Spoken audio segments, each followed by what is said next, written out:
Yes, guys, you know what time it is. It's your boy David at the Irish Hotspur, Ireland's #1 Spurs fan. And today we bring you the Tottenham Fan Show, where we want you guys to come on and have your say on all things Tottenham. What's your thoughts after the Liverpool game? What's your thoughts heading into the North London Derby?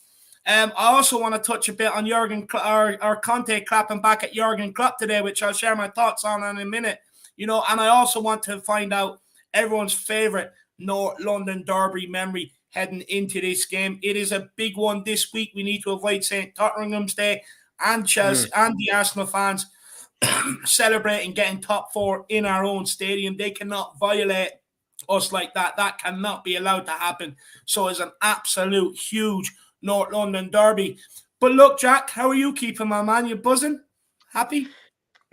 Buzzing, Dave, but these are the two crunch time, sort of weeks. It felt like, we survived that Liverpool one. We're still kind of thinking like, what could have been, what if, what ifs, all those sort of things. But still, it felt like maybe you could say, Dave, the boys passed the first test, with Liverpool. I felt like they passed the first test of what we wanted them to put out there. We were proud of that performance.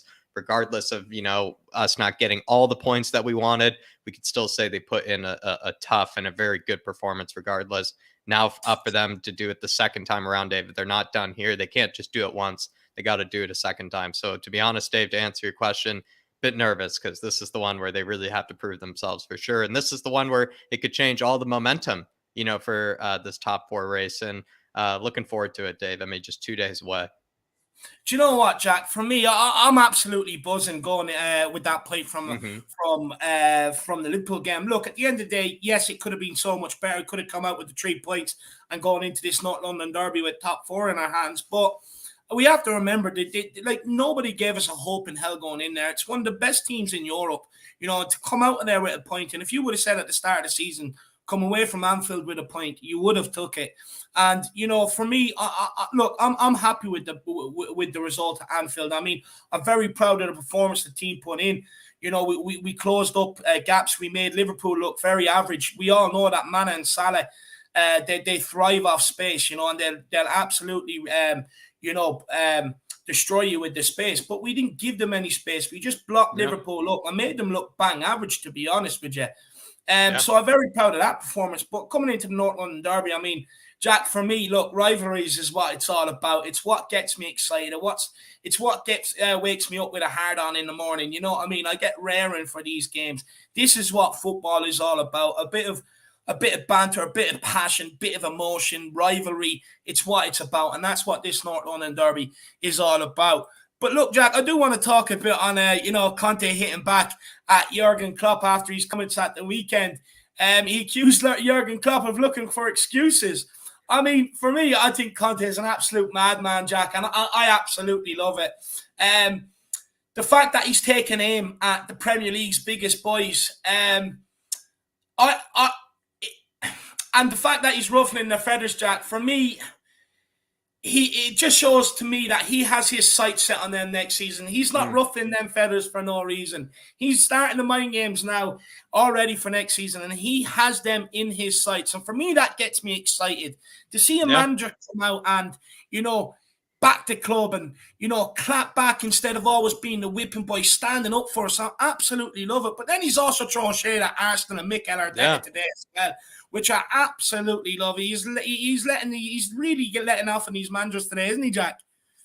I thought he kind of did it in a classy way, though, Dave. I mean, I know, you could say he's firing back, but he kind of did it in, the smoothest, possible way. I think Chris and I, were talking about this, where he did it in the classiest way you could possibly have asked for. In the case of Karen Klopp, Dave, he basically was just asking him to behave, just telling him to ask more of a professional. He's saying, listen, we're esteemed, high level elite managers. You would think that, you would kind of be a bit more concerned about maybe what you got wrong, maybe what you did wrong. And, how, you could focus on yourself instead of focusing on your opponents. And, he's basically just telling Karen Klopp to behave. In the case of, Arteta, Dave, he kind of was just explaining listen, it's an incredible achievement for us to have gotten here. In the case of Arsenal, he was saying it's not that impressive. They've had all the time in the world to try to get to this stage. And then he also basically was saying, and the fact that he's not surprised that Arsenal were given all the what do you say, Dave? Like the backhands, or all the favors, you could say, by the Premier Yeah. League, and Spurs, weren't given any favors. He's already also buying into, the kind of Premier League and Sky Sports and everything agenda against Spurs. I know Philip Brady, hopefully, if he were to be able to come on tonight, he would have loved that part. So, Dave, I'm going to be honest. I thought he was absolutely class. I didn't even think he really pushed too far. I don't think he went too far with anything. I wanted him to go further, to be honest, Dave, but I thought he actually just did it in a classy way. I mean, there's nothing to be said. No, he did. Look, the one and only Don Brady, he won't be on tonight because he's on a boat somewhere on a cruise getting a massage, I'd say. But I bet he would have loved that part. Getting the pina coladas in before the North London Derby, but he would absolutely love that. I mean, he'd be on here straight away lauding him, you know what I mean? And look, I love that because when you think about it, it's true, what he said is basically, we ended up having to lose a game 3-0 because they wouldn't let us move a Premier League game, which was the game against Leicester at the time, so that we could play that Europa Conference League game against Rennes instead of getting disqualified basically through a default 3-0 loss. And because we genuinely had, I think it was 10 COVID cases at the time, whereas Arsenal and Mikel Arteta, and let's not forget this, every gunner's a runner, because Arsenal and Mikel Arteta, Jack, they had players at AFCON, they had injuries, they were loaning players out, selling players, and they had, I think, 0 or 1 case of COVID, it turned out. And yet they used that as an excuse not to fill the team, which, is absolutely ridiculous. And we owe them punishment. We owe them hiding. And I love the fact that Conte laid claim at that. But then he also had a bit of a dig at the Premier League. And he's just saying, look, it's unfair, which it is. And like, this has happened to us before with top 4 implications. If you remember back to Lasagna Gate against, West Ham going into the game of food poisoning, the last game of the season, and the delayed kickoff for us. I mean, what sort of gesture is that? They really do hate us, and they definitely do have a conspiracy against us. But I'm absolutely loving the fact that Conte, for me, is clapping back and he's having a go, because that's what I want to see from my manager, a bit of charisma, a leader. You know what I mean? Because if he's coming out saying that, you can guarantee the team will be ready for this Arsenal team at the weekend. Jack, what's your favourite North London Derby moment before we start going through the chat and welcoming people in and then getting the fans on? I'll just be nice and quick, Dave. It's got to be the goggles. It's got to be Harry Kane taking off the goggles, running into the corner. Probably one of the best angled goals, honestly, in general, regardless of, bias of team or anything. Like the angle in which he even scores that, Dave, it's one of my favorite goals. Every time I even see a player pick up the ball in that area, sometimes I'm just reminded of Harry Kane. I'm like, if only, just have a hit, maybe, see if he can repeat it. So I would say, Dave, it's got to be the goggles. Hopefully, and I think I was talking to Catman Jess about it, hopefully they allow him to put on the goggles for this one, Dave, or put on the mask, for this one, because that's what you want to be seeing is Harry Kane masked up for this one. Maybe Romero, too, could be allowed to wear a mask as well. They'll have to put a mask on him to stop him going maybe they'll just fake some facial injury during training or something. He's just, maybe he accidentally, had some cheekbone injury and he gets to wear the mask, during the game. That's what Catman Jess, I think, and I were talking about. So hopefully that gets to happen.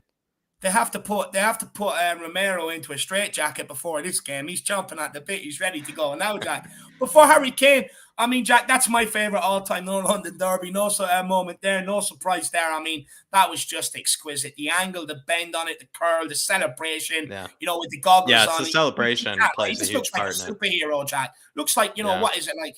I don't know, Batman running around. I'm not into superhero movies, but like Batman or something like that. Ridiculous, But look, this is the guy that scored the most goals in North London Derby history. And Jack, he has a chance of replicating something like that, or scoring an absolute thunderbolt against Arsenal, because do you know he's attempted the second most shots from outside the box in the Premier League this season among forwards. He has 41. Yeah. Rafinha has 43. He's the only one with a better return. So there's hope now that Harry Kane can replicate a good thunderbolt from outside the box on Thursday, Jacko. He was much better last season, if you ask me, at like striking the ball, just in general, in front of goal. I feel like last season, Dave, like Harry Kane's like striking the ball in front of goal was just ridiculous. Like I'll even remember that Crystal Palace goal was one of the most incredible strikes of the ball, Dave. That one where he hit it with the inside of his foot from the right side of the top of the box, and it curled over Gaeta, I think his name is. And then that was an incredible goal. And if you were to say, Dave, if you were to get like a long shot sort of banger, just like absolute thunderbolt, I would have backed him to do it last season more than I would back him to do it this season. I'm not surprised he has so many shots from outside the box this season. I think he's averaging close to 3 shots a game anyways, regardless of whether he even has a huge part to play in the game. He always gets his shots up. So honestly, Dave, I'm going to be honest. I think if anything's happening Harry Kane-wise, it's going to be inside the box, not outside the box, unfortunately. That was last season, not this season. I disagree, Jack. I have a feeling he has one in him, I can see him, just striding onto one, the hair bouncing up and down in the wind, just running freely across the Tottenham Hotspur air that's flowing through that magnificent stadium. And he's just animal of a right leg. It's beautiful, no hairs on it, glistening off the floodlights of the stadium, Jack. As he just strikes that ball effortlessly. And I can just see one absolutely missiling into the top corner and him running away, giving me an absolute mad, crazy celebration. I can already feel it. Big H, stand up and be counted this North London Derby, my man. But look, Jack, let's get into the chat and see who we have with us. We've got Ellie. Big up, Ellie. Good to see you in the building. She says, OMG, OMG, it's the big one, the North London Derby versus the Scummy Gooners. Bring him on, and Romero will slice and dice the living daylights out of them. We will show them that North London is white and send them packing. I mean, look, Mane didn't want to know up against Romero last week. I don't expect any of the Arsenal players will. At the end of the day, what we've got is a rarity in Romero, someone that is feared before you even come up against him, someone that he tackles, and look, sometimes cleanly, sometimes not, but he's coming in with intent to get the ball and hurt you. And that's a scary proposition, and that's a rarity in today's football. Someone that is just that aggressive, whether it's in the air, along the ground, and someone that is just so good on the ball, he'll make a show of you as well. We have an absolute rarity in Romero, and I can't wait to unleash him against Arsenal, because he didn't play the last North London Derby. He was out. No. He didn't play it, so I can't wait to unleash him. Jack, you excited to see Romero on this one?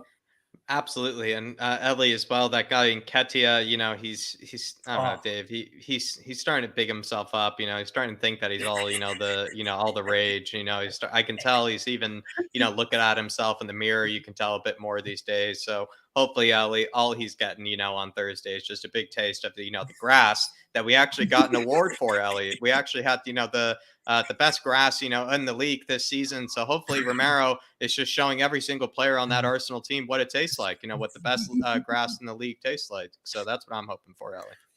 I definitely think we're going to see a shithouse moment from him, an iconic moment, something that will be played for years to come. But I love that, Jack. Winding him up before it even gets going. I love it. The regular says, can't wait to go to that game. Well, enjoy it, my man. I really do hope you enjoy it. It's going to be an absolute cracking game, cracking atmosphere. Honestly, it's going to be loudest that I'd say anyone would have heard that stadium in years, even from White Hart Lane. That place is going to be bouncing. A bit of debate on Twitter. What song should they sing before the game? Do they want to do the Can't Smile Without You? Look, I know that is Mickey Hazard's favorite song, but for me, it's not a mood setter, if you know what I mean. It just doesn't set the mood. You want something that fans are going to sing with pride, sing their hearts out, something that everyone knows the words to, something that's catchy. So, if anyone's on Twitter, do get in there, do get into that debate. Let's get something good going. But big up the regular. I really do hope you enjoy it, my man. Chris says, and the regular and Chris bought that lovely badge beside the name. Regular, when are you going to come on and speak to us, my man? When are you going to come on? Chris says, it's 2 nights before the North London Derby, and I'm so pumped up. Come on, you Spurs. Come on, you Flat Cap Army. Come on, you Irish Army. And the Conte Express till the end. But big up, Chris. Absolutely love that. Absolutely love it. Vendetta says, come on, you Spurs. Big up. Good to see you in the building. TR says, you say, does anyone fear Arsenal, but does anyone fear us? No. No, look, what I meant by that, right, is kind of like First of all, you were trolling me on the We Are Talking TV pod yesterday, by the way. I expect better from Spurs fans. I expect better from you. But it was funny. I was getting a good chuckle. But look, what I mean by that, right, is when you look at it, look, when I was growing up, I was going into North London derbies half afraid because, you know, you were going up against the likes of Von Rees and stuff like that. And they always had players that could nick a game. They always had players that could rough it up when they needed to. And they were just more dominant than us. But, you know, over the years, I just found myself being less and less intimidated, less and less afraid of them going into the games. I believe going into the games home and away that we should be spanking them. You know, I'm not afraid of them anymore. I'm not afraid of the North London Derby. For me, I love it because it's a North London derby. It's a territorial rival. Well, in fact, they're actually from South London. They moved into our territory. They're dwellers is what they are. But look, for me, I mean, I just don't have that fear. There's no fear factor about them anymore, Jack. Would you agree? Last season, I was actually so shocked that we did lose to them, to be honest. I had no fear of them last season. This season, I would say, I don't know if there's exactly a real fear factor, but they have played, you know, some decent football. They're kind of playing a bit more of, you know, a progressive style of football, which can catch teams out. So I would say, if anything, Dave, I'm more fearful of them this season than I was last season. But I know what you mean. I do know what you mean. Yeah, no, I just don't find them intimidating anymore. Mick Hermlock says, "Good evening, Jack and Dave. Come on, you Spurs. Big up, Mick. I hope you're keeping well, my man." Moondog says, "Good evening to you all. Big up, Moondog. I hope you're keeping well, brother. Good to see you in the building. I hope you're keeping well." Tequila 316 says, "Big up, everyone. Big up, my man. I hope you're keeping well as Good well." to see you, Tequila. Where's your twin 216? Where's he gone? He's usually here as well. Daniel Larson says, "Jack, send you an email." Yeah, he's got it. Big up, big up. He's in the back end. Dark Sun G still riding the crest of a wave. He's absolutely bouncing around. I'm surprised his father hasn't moved out yet. He says, "Come on, you Spurs. We will win at least 3-0 since it's at our home. Sun 2, Kulu 1, came with 2 assists and Summit 1. Imagine if Villa keeps the draw or win versus Liverpool. Oh my God, lol." Look, I actually have this feeling going into this game that we could actually batter them. We could give them a hiding to remember. Look, you know, as if the game didn't need any more needle with it after the whole cancellation stuff. You know, supposed to be played in, when was it? January, but rescheduled in May. Postponed in January, rescheduled to May. If it didn't need any more needle, I mean, look, if Arsenal win, they'll be celebrating, in my opinion. Well, if they win, they'll be celebrating St. Tottenham's Day and Champions League qualification at our home stadium. And look, I'm not sure about you, but I just don't like to be violated in them sort of ways. You know, my home should be my sanctuary, and that's what I hope, you know, these Tottenham players and Antonio Conte can make this weekend or this Thursday. For me, I just do not like being violated in my home. It goes against everything I believe in. It goes against my rights as a human being, to be honest with you. So that should never, ever happen. But what should happen is when someone comes to your front door, no, something should just come over you and you should absolutely batter the living crap out of them. You know, dip them in the batter, fry them, and send them back down to South London where they belong, because that's what they deserve. Look, that 3-1 hurt us earlier on in the season.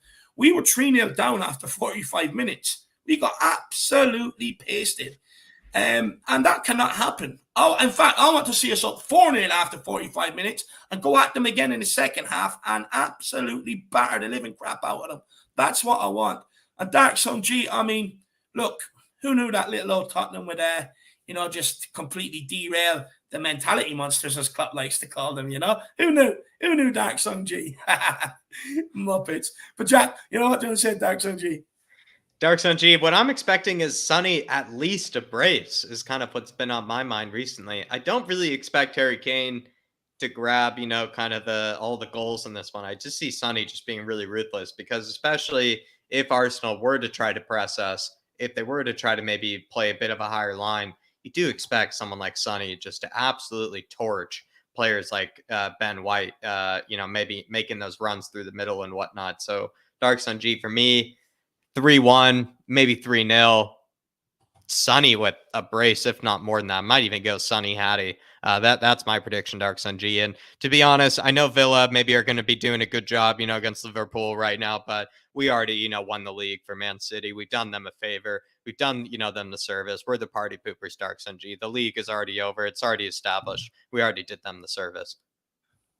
Big up, Dark Song G, brother. I really do appreciate the support, my man. I hope you're still buzzing. I know you are. I know you are. Big up, lad. Bobby K's in the building. Big up, David and Jack. Everyone in the chat. Come on, you Spurs. Special thanks to Jack for giving his time to the kids again. Appreciate it, mate. No problem at all, Bobby. No problem at all, Dave. You should check it out. Going over tactical terms and whatnot, having kind of a good chat with Christian and Jay. You definitely should check it out, especially the Flat Cap Army. Once the video goes out there and putting it up on the community page, so check it out. Big up, Bobby K. Yeah, Bobby mentioned it to me, and he was like, what do you think? Do you think Jack would like something like that? I was like, be honest, man. I think that's Jack's porn, to be honest with you. So you've hit the nail on the head. It's absolutely perfect for Jack. I mean, he'd revel in it. But big up, Bobby K. And I hope Christian and Jay are doing well, my man. Hope they're doing good. Big up, Bobby. We've got John Stokes. He says, evening, guys. Legend. Come on, you Spurs. Best Spurs show on YouTube. Big up, John. You're the best, one of the best Spurs supporters we have. Big up, John. But I hope you're keeping well, my man. Michael Bennett's in the building. Evening, everyone. Can't wait for Thursday in the Eid Army to smash the goon scum. Come on, you Spurs. Come Absolutely on, love that. Michael is pumped. Get the cans in the fridge, my man. Get the cans in the fridge. Zoe DS says, big up, lads. Big up, Zoe. Hope you're keeping well. Hope you're pumped for the North London Derby. Always We've good to got see Graham you, in the building. I know this Ooh. guy will definitely be going to it. I know he will. Have fun, Graham. Have fun, my man. You know what I mean. Big up, Graham. Big up, brother. And see hopefully we'll see you again when we get over Thanks next for joining, season, Graham. Welsh guys in the building. Evening, lads. Big up, everyone. Thursday night. Bring it on. I mean, Legend. Let's get ready to rumble. It's going to be a big one, baby. Let's get the gloves out because we are going to batter them. Come on. Big up, Welsh guy. Welsh guy, let me know. Is it going to be in the pub? Is it going to be on the couch? Where are we watching it? Because Dave, I feel like Welsh guy, maybe there might be a whole Wales contingent all watching it together, cheering on Ben Davies at left side at center back. Or maybe she's just, going to be watching it, just needs the whole room to herself, just to be able, to process it. So Welsh gal, do let me know in the comments. Big up, Welsh gal. Good to see you. Big up, Welsh gal. And just quickly, it reminds me, there's two Spurs, Irish Spurs fans heading over. They're from around where I live. And they booked their flights long ago in hopes of getting tickets for the game. And it transpired they can't get their hands on any. But they're still traveling over anyway. So if there is anybody that does tune in here and, knows of a ticket going spare, can you please get in contact and let me know? That would be absolutely awesome. So I can get you in contact with the boys. Tiger Boy 1965. Evening, gents. Big up, Tiger Boy. Hope you're keeping well. Rah, rah, rah. Big up, my man. We've got Dan Kai's in the building. He says this week, wake up, go to work, come home, come to bed, repeat. Nothing else matters this week except the North London Derby. My first proper North London Derby. 3 points needed and time to put in a good performance. Come on, you Harris Army, and come on, you Spurs. Well, look, Dan, I really do hope you enjoy it, my man. I cannot wait for it. 3 points is a must win. If we fail to get the 3 points, we're in big, big trouble. Well, top four is over if we fail to get 3 points, in my opinion. It's a must win. Got to close the gap, go a point behind with 2 games left to go. And Dan, he also got the Manscaped in the door during the week. He bought some Manscaped. He's treating himself. Big up, my man. Enjoy them few extra inches. Enjoy the few extra inches. They do come in handy. Big up, Dan. Legend, Dan. Honestly, great comment, Dan. Really appreciate it. And also, Dan, I mean, let me know, what for Thursday, you got to have, maybe 2 things prepared. If things don't go so well, you got to have something prepared to do. If things do go so well, you have to also have a big party plan, my man. Because Dan, especially if it's your big first proper one, got to have a celebration lined up, my man. Especially if it's your big first one lined up. Big up, Dan. Love that comment. Oh, no, absolutely love it. Big yourself up, Dan. And Dave, just quickly as well, the regular was celebrating 7 months, and he wanted to say, bring on Thursday. Come on, you Spurs. And as well as Jason Bell is celebrating 8 months and saying, Jason. Big up, lads. I've been buzzing for Thursday since Saturday's match ended. Yeah, that's definitely been on our minds. But first of all, to the regular, really do appreciate it. And also, Dave, he just says he has the membership just to support the channel, just to support the content. And the regular, it's really exactly what we're kind of really most thankful for. People, even though everybody, is we're just so thankful that you're in the chat in the first place. But the people that are just grabbing that membership just to show support for the channel, it really does help us out a lot, and also is just a great way to show that support. And we really are thankful. So the regular really do appreciate it. But he's also saying, Dave, he can't wait. He's bringing on Thursday, just like Dan Anna's saying, or just like Dan Coy's was saying. Well, the regular was saying he's going to the game, so he definitely can't wait. And That's and right. look, what I say to the man is enjoy every single minute of it. Look, the way I see it, whatever 60,000+ get in there, the select chosen ones, So please get in there and make every use of it. I mean, just please enjoy it to the max, because there's people that would literally kill to get a ticket and be in there. And I've had the privilege of being at North London Derbies, and they are fun, especially when they're right above the right beside the away end as well. When Hugo Lloris saves a penalty in the last minute, it's extra fun. So I hope you really do enjoy it, my man. A big up Jason Bell as well, always in the comments, my man. I hope you're keeping well as well, brother. Big yourself up. Moondog says, we are beating the scum and my bets are on. Moondog, we've got 3 more games to make it happen. We've got 3. I can feel it coming. Just stick with it. It will come. Or do you know what? Do you know what I see happening now, actually? It won't come. First game of next season, Dyer will score. That's probably what will happen. But big up, Moondog. I really do hope it comes in for you. I really do. You deserve it. And he also says, I must be on speed today. I'm going 4-1. Oh, I absolutely love it. Not on speed whatsoever. You're just high off life, my man. It's tough to see us conceding, like Moondog, because I feel like we're just going to be really determined about not conceding, as well, because, we probably want to continue to ride the momentum, of keeping, no goals, going into our net, especially in our own stadium as well. So if anything, Moondog, I might be on more speed. I would say 4-0 more than a 4-1, my man. We're going to have to double the dosage there.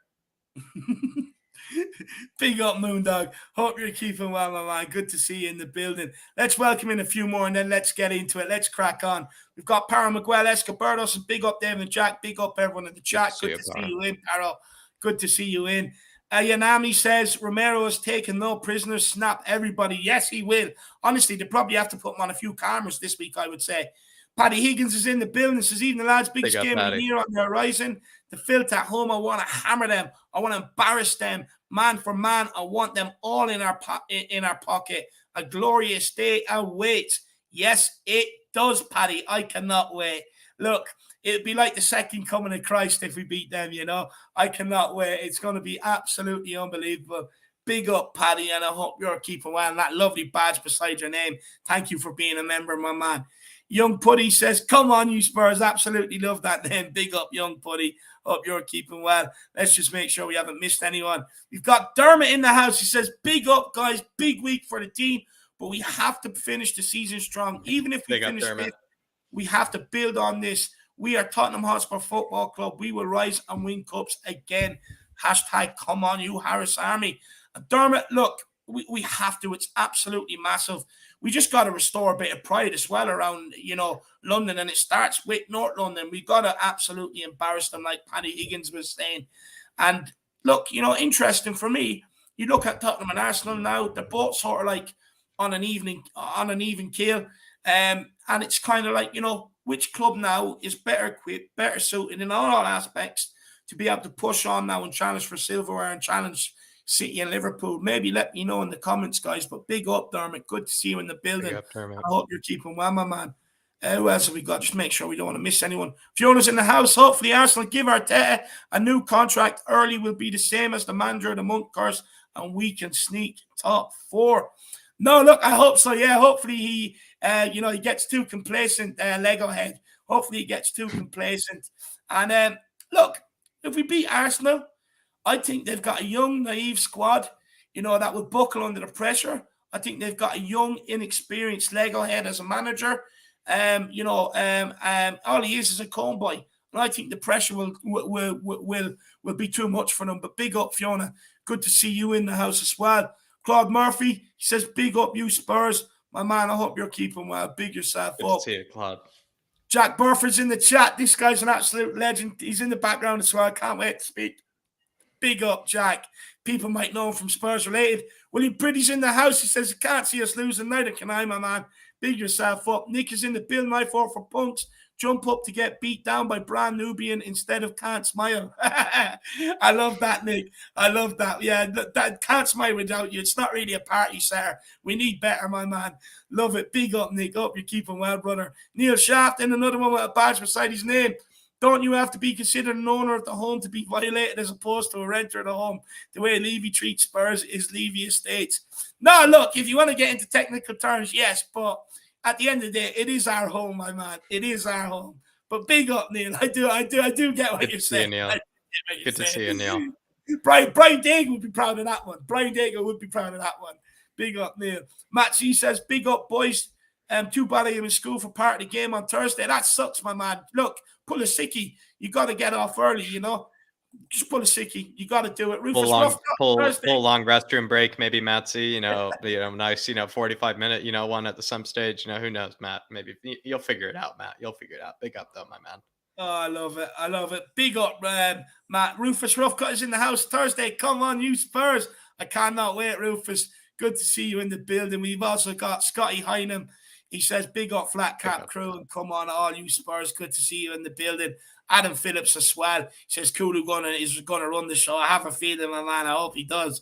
And Wayne Holland says, "What will the reaction be if you lose?" Not stirring, just asking. Tune in to find out. I'm not going to give anything away. Look, I'm an emotional guy. I'd probably be angry. I'd probably be absolutely angry, to be honest with you. Emotional, upset, pissed off. But of course, I don't want to lose to Arsenal. But I am an emotional guy. So you'd probably see all of my emotions come out after the game. But if we win, I hope to see you enjoying my big smiles, my man. Good to see you in the house, though. Island Life has come in here as well. And Dave Tyson, good to see everybody. Guys, we are going to start getting on the guests. Make sure you smash that like button. It's just customary. You should be doing it. You wouldn't walk into a friend's house without wiping your feet on the doormat. So it's just like that with subscribing. We're hitting that like button on your way in. Don't be afraid to smash that subscribe button as well. Of course, we just want the numbers to keep going. We want to be the very best on YouTube, the biggest and the best. So keep smashing that subscribe button. And guys, feel free to get your super chats in with your feelings, emotions, thoughts, questions, anything. It doesn't matter. Anything to do with Tottenham, anything to do with the North London Derby, whether it's your favourite moments of a North London Derby, whether you agree, disagree with anything we say, get them in and we will have a good debate on it as well. So do not be afraid. And it's a great way to support us here on everything we do. But do not be afraid. If you're not in a position to be able to do it, just get your comments in and we'll bring them up as we go along. But look, I'm sure people are sick of listening to my Irish whiny voice. So let's get on the first guest. And he comes by the name of Chris. Let's get him on. Chris, how are you keeping, my man?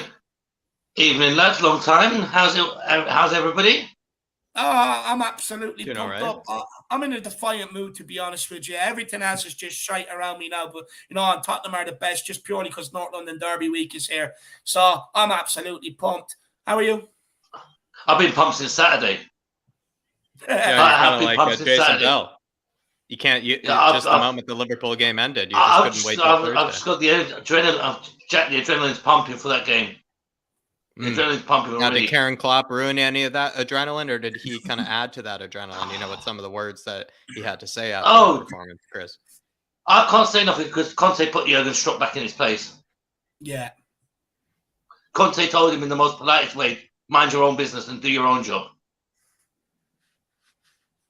Yeah. Yeah. No, he's telling him to be a professional, Chris. He was telling him to behave. He's telling him, just to keep to himself. It's kind of like, what, the older sibling does. It was rightly said, Jack. Keep to yourself. Yeah. It was rightly said. Your failure is your problem. Our success was our success.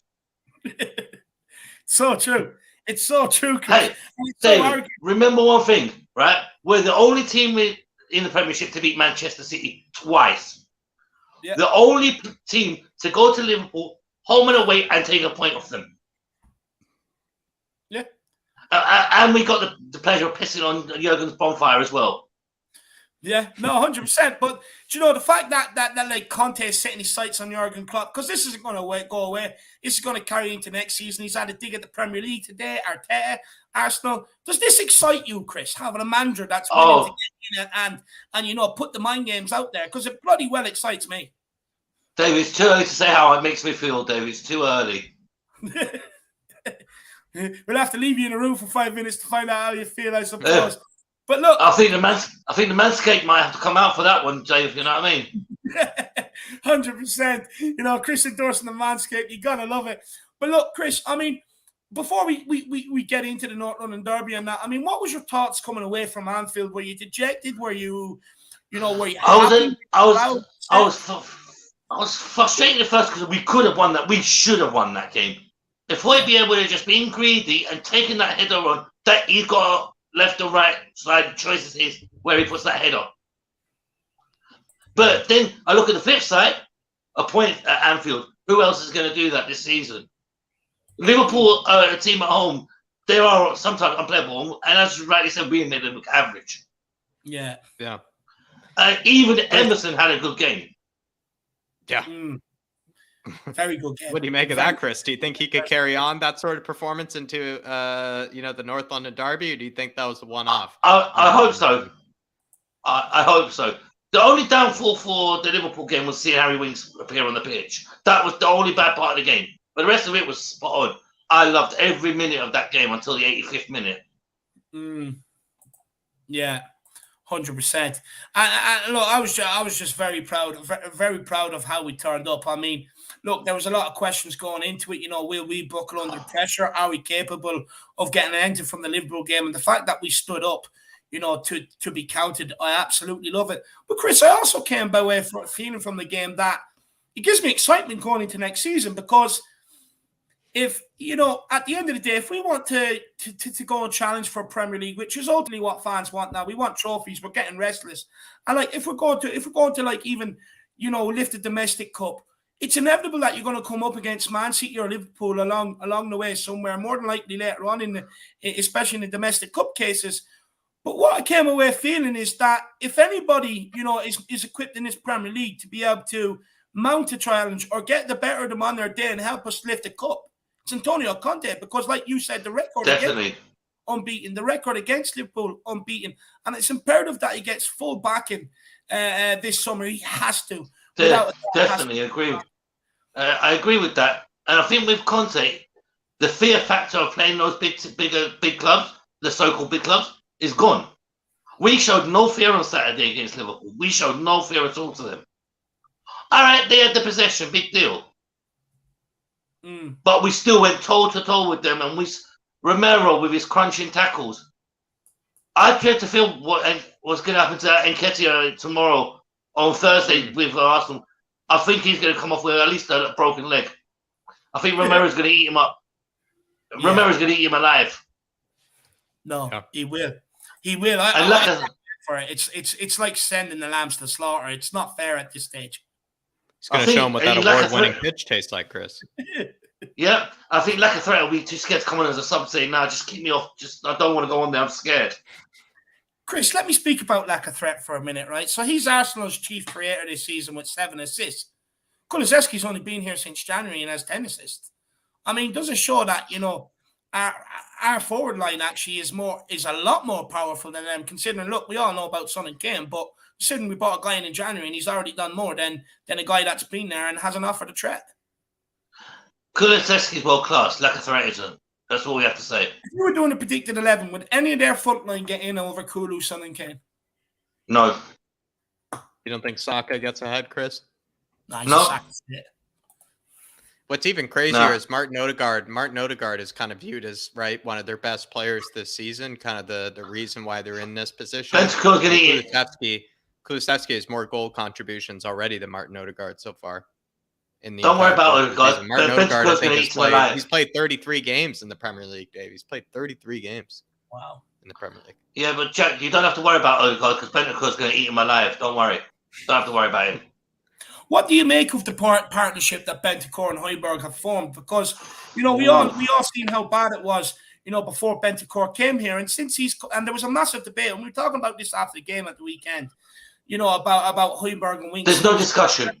Yeah, no, I know, and that's what I was going to say. For me, I just shut it down straight away. It's like, it shouldn't have even been a discussion in the first place. But I mean, has Bentancur actually been that crucial to the turnaround of our season? Maybe the he has.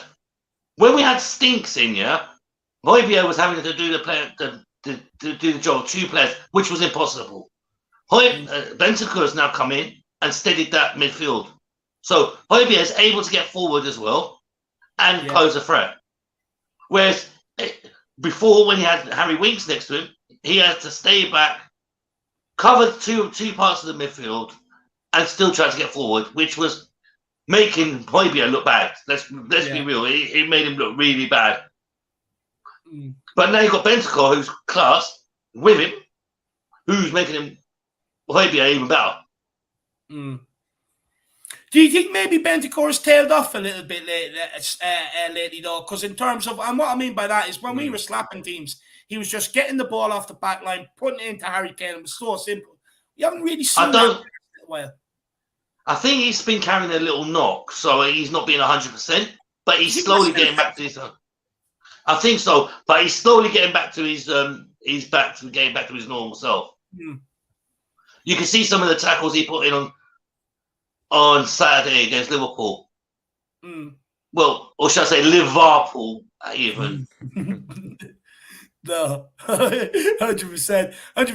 Chris, just I have 2 more questions left for you, my man. And the first one is look, are you a bit nervous sort of going into this game, or should we be nervous the fact that even if Arsenal look for a point, come out with a point, it's still going to be good for them. There'll still be 4 points ahead of us with 2 games remaining.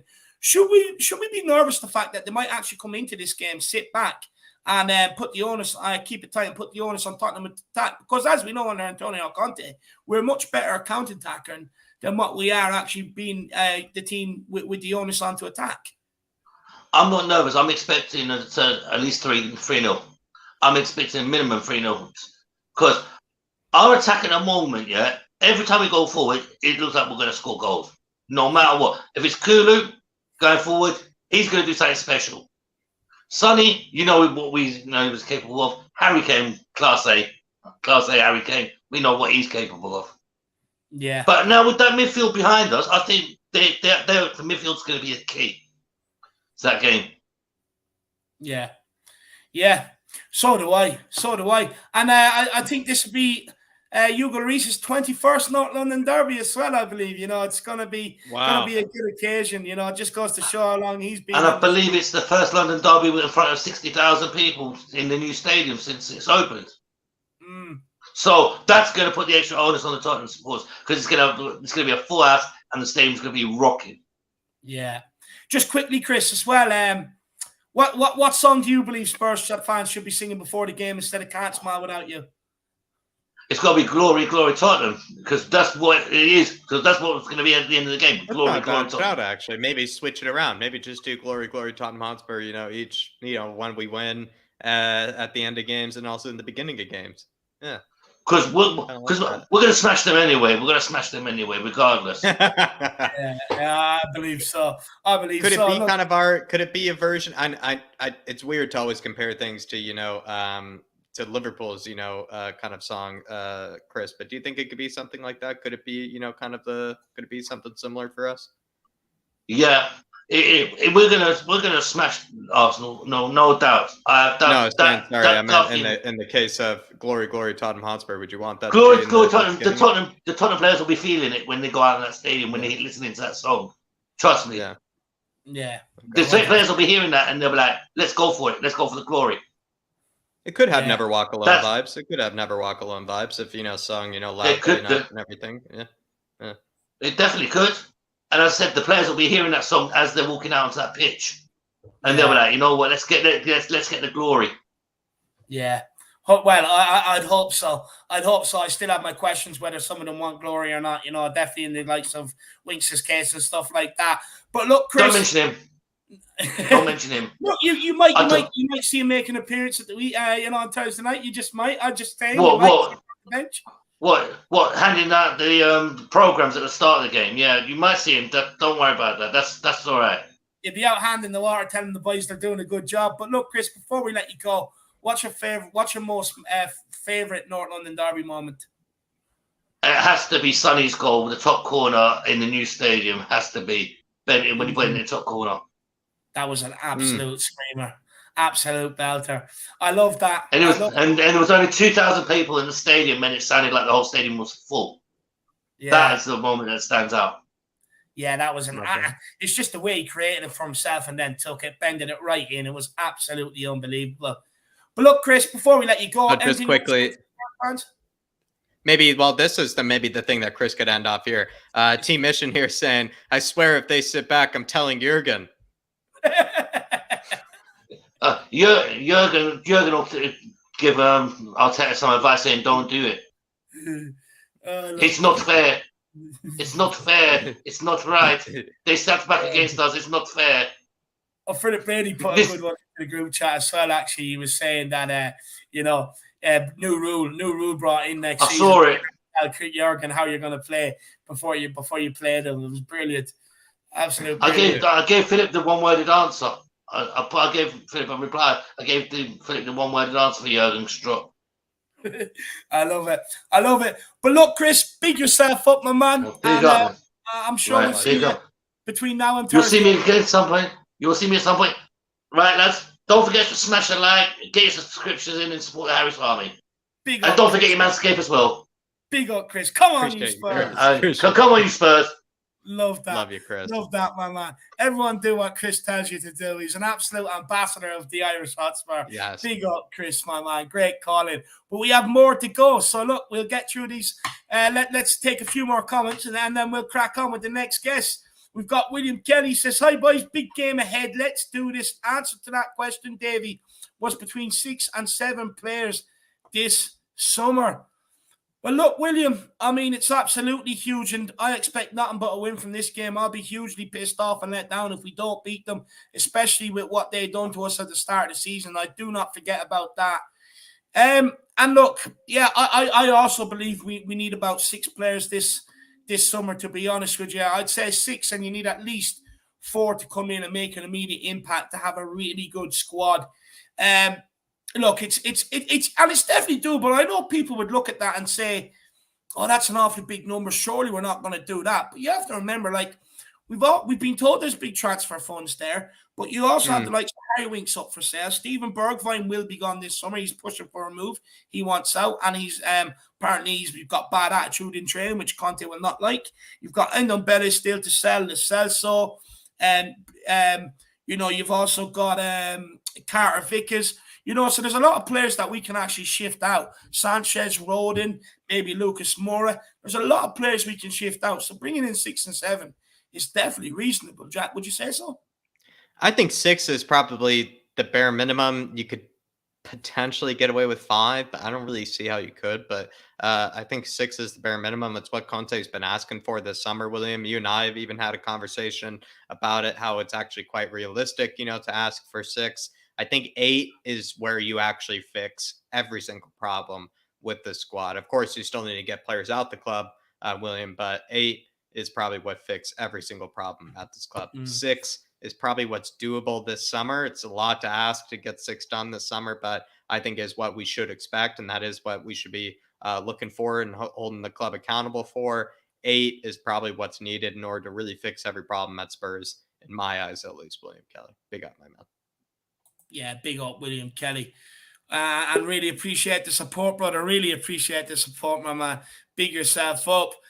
We've also got one here from Dark Sun G. He says, "If we don't get top 4 by 1 point, I blame Winks dropping 5 results. Either draws into losses or maybe a win into a loss. Winks subs plus starts. Man United 3-2, Burnley 1-0, Brighton 1-0, Southampton 3-2, and Wolves 2-0. And first of all, do you know what I love about Dark Sunji? He doesn't just come in with an opinion and not back it up and explain himself. He comes in with the undeniable facts right behind it, so you can't even argue with it. Look, I agree. Look, I've said before, Dark Sunji, anytime this guy takes the pitch, disaster just ensues. You can see goals, you lose games. We just get overrun straight through the middle. It's an absolute joke, my man. Absolute joke. And there's definitely a case for it. But I also argue the case with the likes of a Dyer, turning his back on shots as well. And like, this is my point. Look, the likes of Dyer has put in a good season, but still needs to be improved upon. But Winks has just offered absolutely nothing this season. He's been a bystander. If this guy gets another contract, which has seemed to be the case over his Tottenham career, every couple of years, just randomly gets this new contract, and you're sitting there thinking, oh, I wonder what Harry done this time, It's absolutely ridiculous.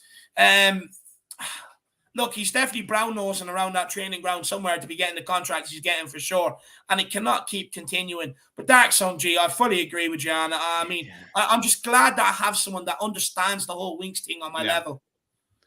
Probably argues it better than you do, Dave, because I think, if you had Dark Sun G as, maybe your sidekick, when, with your Winks rants, they probably, be, bringing through a lot more people, and have a lot more converters, over to, to the anti-Winks movement. But in the case of Dark Sun G, Dave, he's brought this up on a few occasions. And what I love about Dark Sun G is he feels like it hasn't been rammed home enough. He feels like it hasn't been understood enough. The actual amount of points that have been dropped due to Harry Winks' performances. And I said this to you, Dark Sun G. You probably haven't forgiven me for it because I kind of said, is it Harry Winks' fault when he's the only midfielder available? Maybe not, but it is his fault. At the end of the day, you are bringing. That's what I think Dark Sun G is trying to. He's probably bringing up this super chat, Dave, just for that point. Because I was trying to say, like, we only had him available. We had to play him. This is what happened. We dropped points because we didn't back up the midfield enough in the summer, and we left ourselves with Harry Winks, and that's what I said to Dark Sun G. But clearly, Dave, he's calling me out, like you said. No, look, Jack, I understand what you're saying. Like, is it his fault when it's only him that's available? But it is his fault, though, because at the end of the day, he's just shit. He hasn't done anything to improve. He doesn't offer anything different every time he comes onto the pitch. And it's just like, when's he actually going to take a minute away from things, sit there and think about it? Like, I'm convinced in his head he's happy with what he's doing. And when he came out after the Europa Conference League and was like, well, I mean, it's not my fault I played shite tonight because I need a run of games. As soon as a player says that, I mean, I'm sorry, but I just want to hurt him. I just want to wake him up a little bit and just, like, bitch slap him and say, please, just come down to reality. Just join me on planet Earth. When are you going to sit there and think about what you offer this team? Why is it that Bentancur has come in and completely transformed the way we play, which we've been able to play out from the back, lovely pass moves into midfield, up to the forward line. But when he was in there, I was having to watch him get on the ball, run towards players, not be on the half turn, pass it backwards, sideways, or even my biggest bugbear, 5 yards back to where it bloody came from, right? And then we were resorting on hitting long balls up to our forward line. And I'm sorry, but it is his fault. He hasn't improved.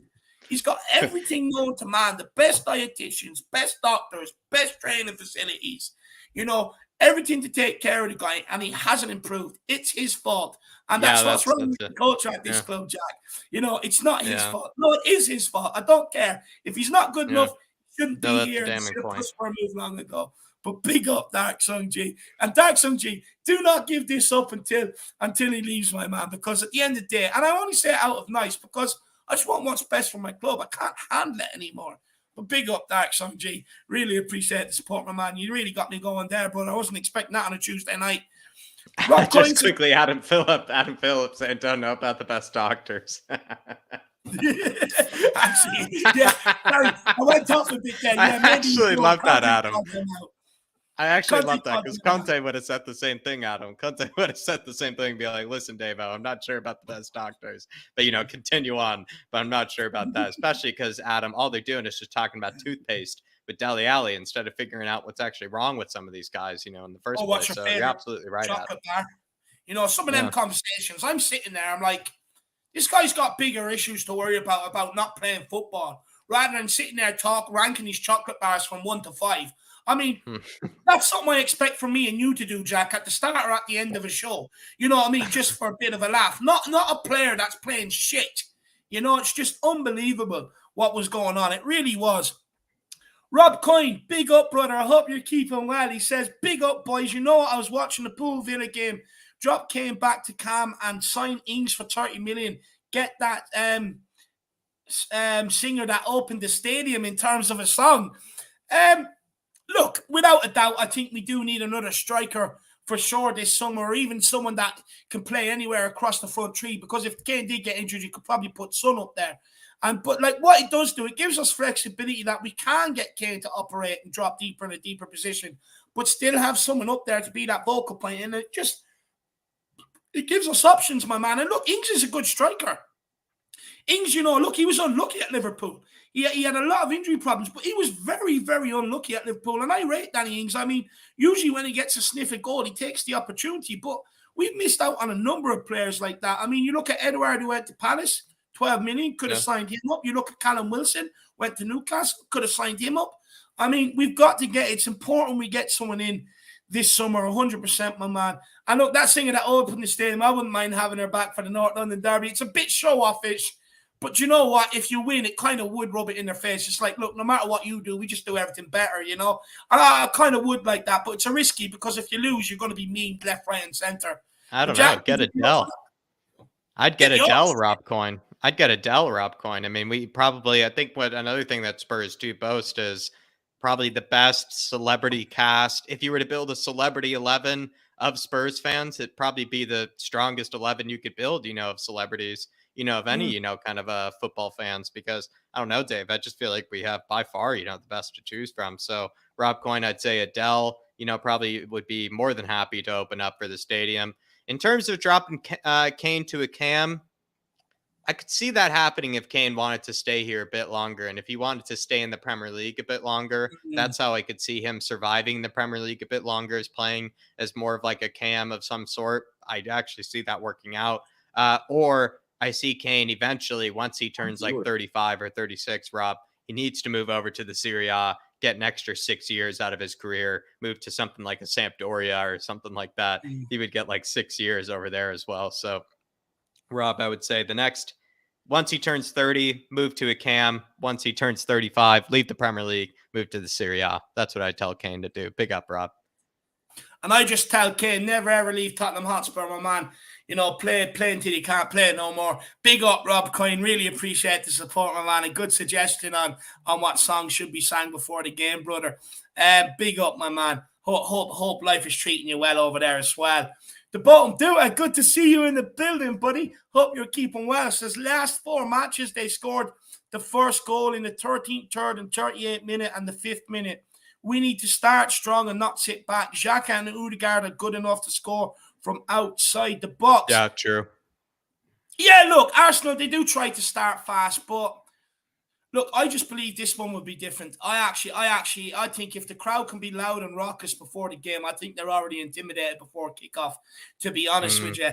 And look, the thing is as well, the bottom do it. I just do not see Arsenal coming out and leaving themselves open. I think they'll sit up. I think they'll sit in and do what other teams have done to us, like a Brentford, like a Brighton, like a Burnley. They'll sit in, sit tight, block up the spaces, and put the onus on Tottenham to attack and look to break on us. Because if they come out and open themselves up and we catch them on the counter, they leave themselves in a position where they have to go and chase the game.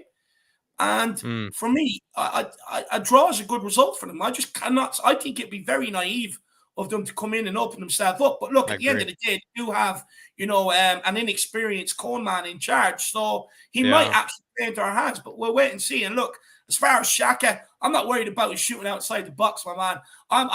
If I was him, I'd be more worried about his temperament. He's very easy to wind up and get sent off. So hopefully we see one of them. And for the cheap cleaning product, Odegaard, I mean, look, he sounds like a thing of oven cleaner, to be honest with you. Look, for me, I'm not scared of him either, to be honest with you. I'm really not scared of him. I mean, Jack, anything you want to say to the bottom? The oven cleaner is so accurate. The oven cleaner is so accurate. Odegaard. I actually disagree with their long shot capabilities. I must be honest. Odegaard's not as much. I think Odegaard can easily hurt you from distance, but I must be honest. Like I've seen Granit Xhaka hit some screamers. Like he is really capable of it. I mean, he does it for club and country. Even when he's playing shit, he'll have like a 30-yard screamer, at certain games. So I could see that happening, but not in the North London Derby. But the bottom dude is not wrong. Like he is actually very much capable of that. Odegaard as well. I mean, he did. I mean, Dave, he got that goal when they were 2-0 down to Brighton. All of a sudden, they got a goal back, from an Odegaard long shot. So he is not wrong there either.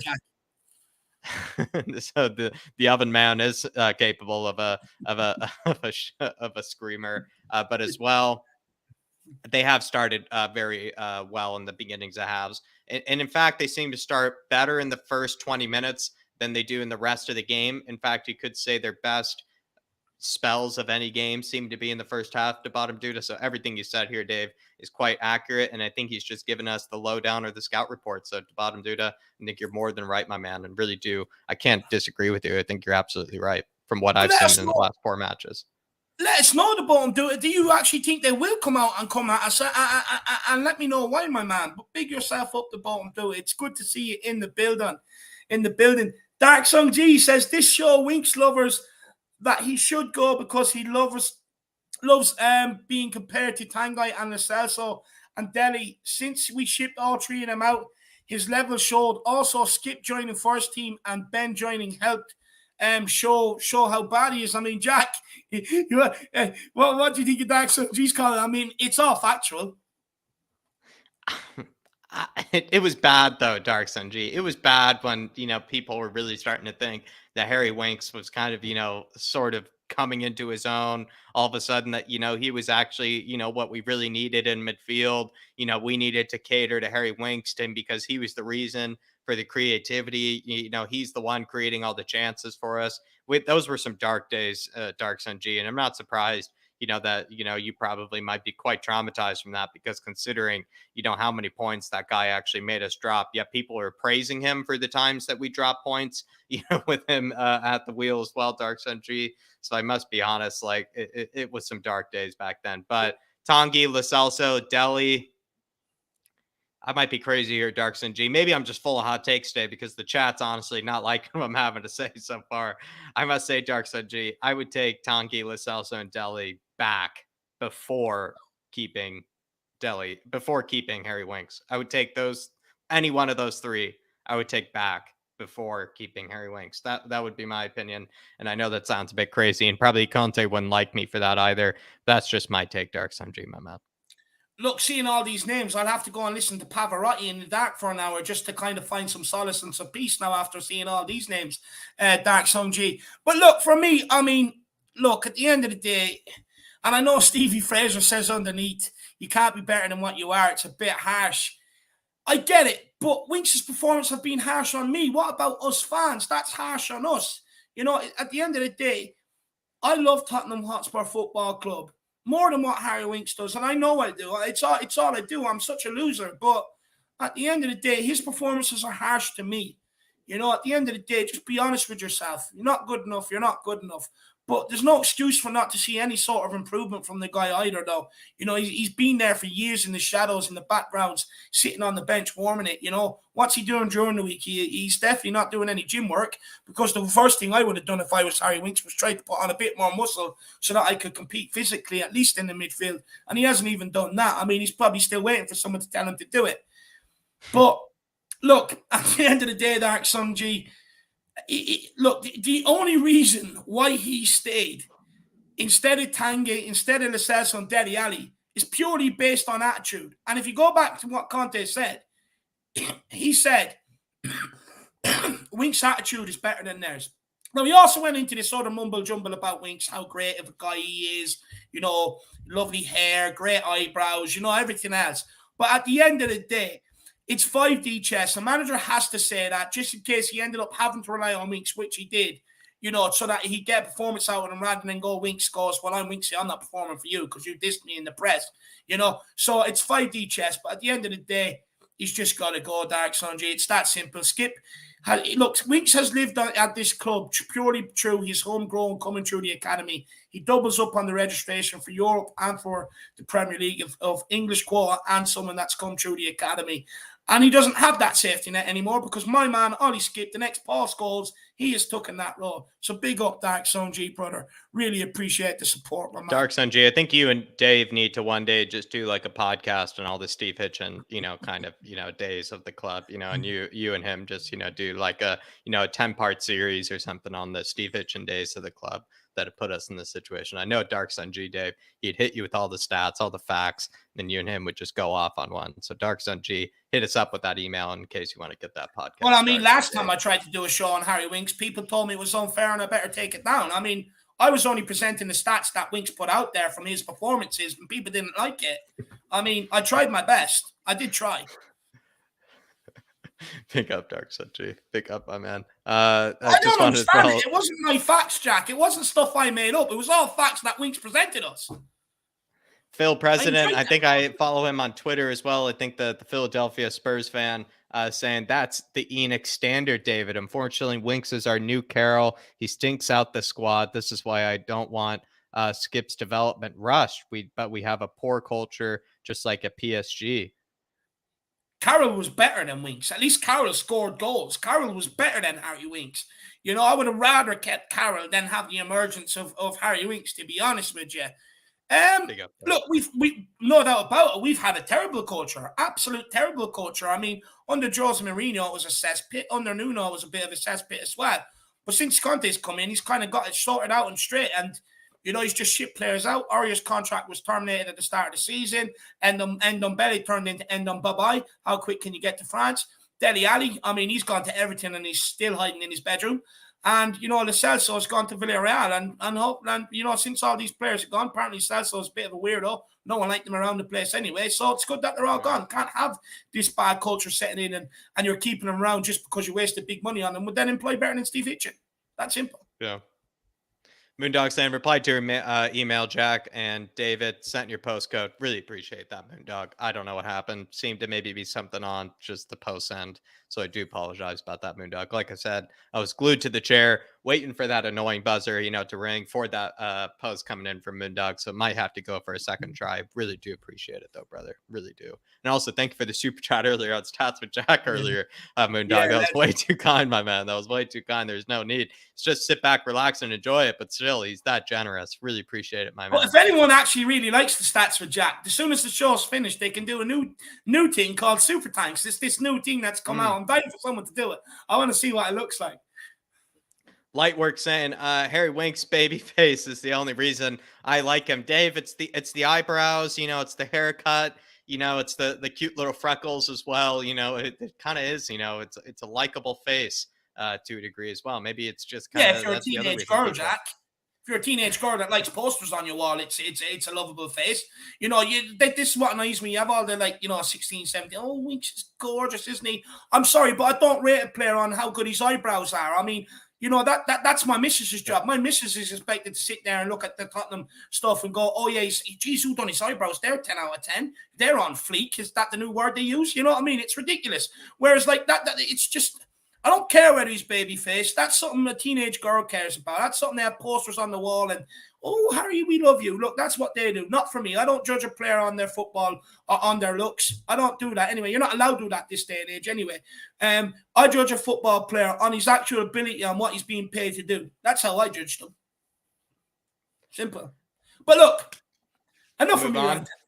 Yeah, I know. I really appreciate all the support, everybody. Keep getting those super chats in. It's a great way to especially get your thoughts in, especially after Chris, you know, set the tone for everybody. Really great way to get your thoughts in. Really appreciate it, Dark Sun G. Sometimes I feel like people do that on purpose. Sometimes I feel like people just put that name in there on purpose to get me going. Because that's I know. Like I said, Dave, I know Dark Sun G did, because I know, like I said, you and him need to start a podcast together. Get your trauma out, you know, get your trauma out all in one. But we're going to keep going, keep pushing on, get the party going. And we're going to move on to Michael, who's especially been putting in really good discussions with us. Michael, how you doing, my man?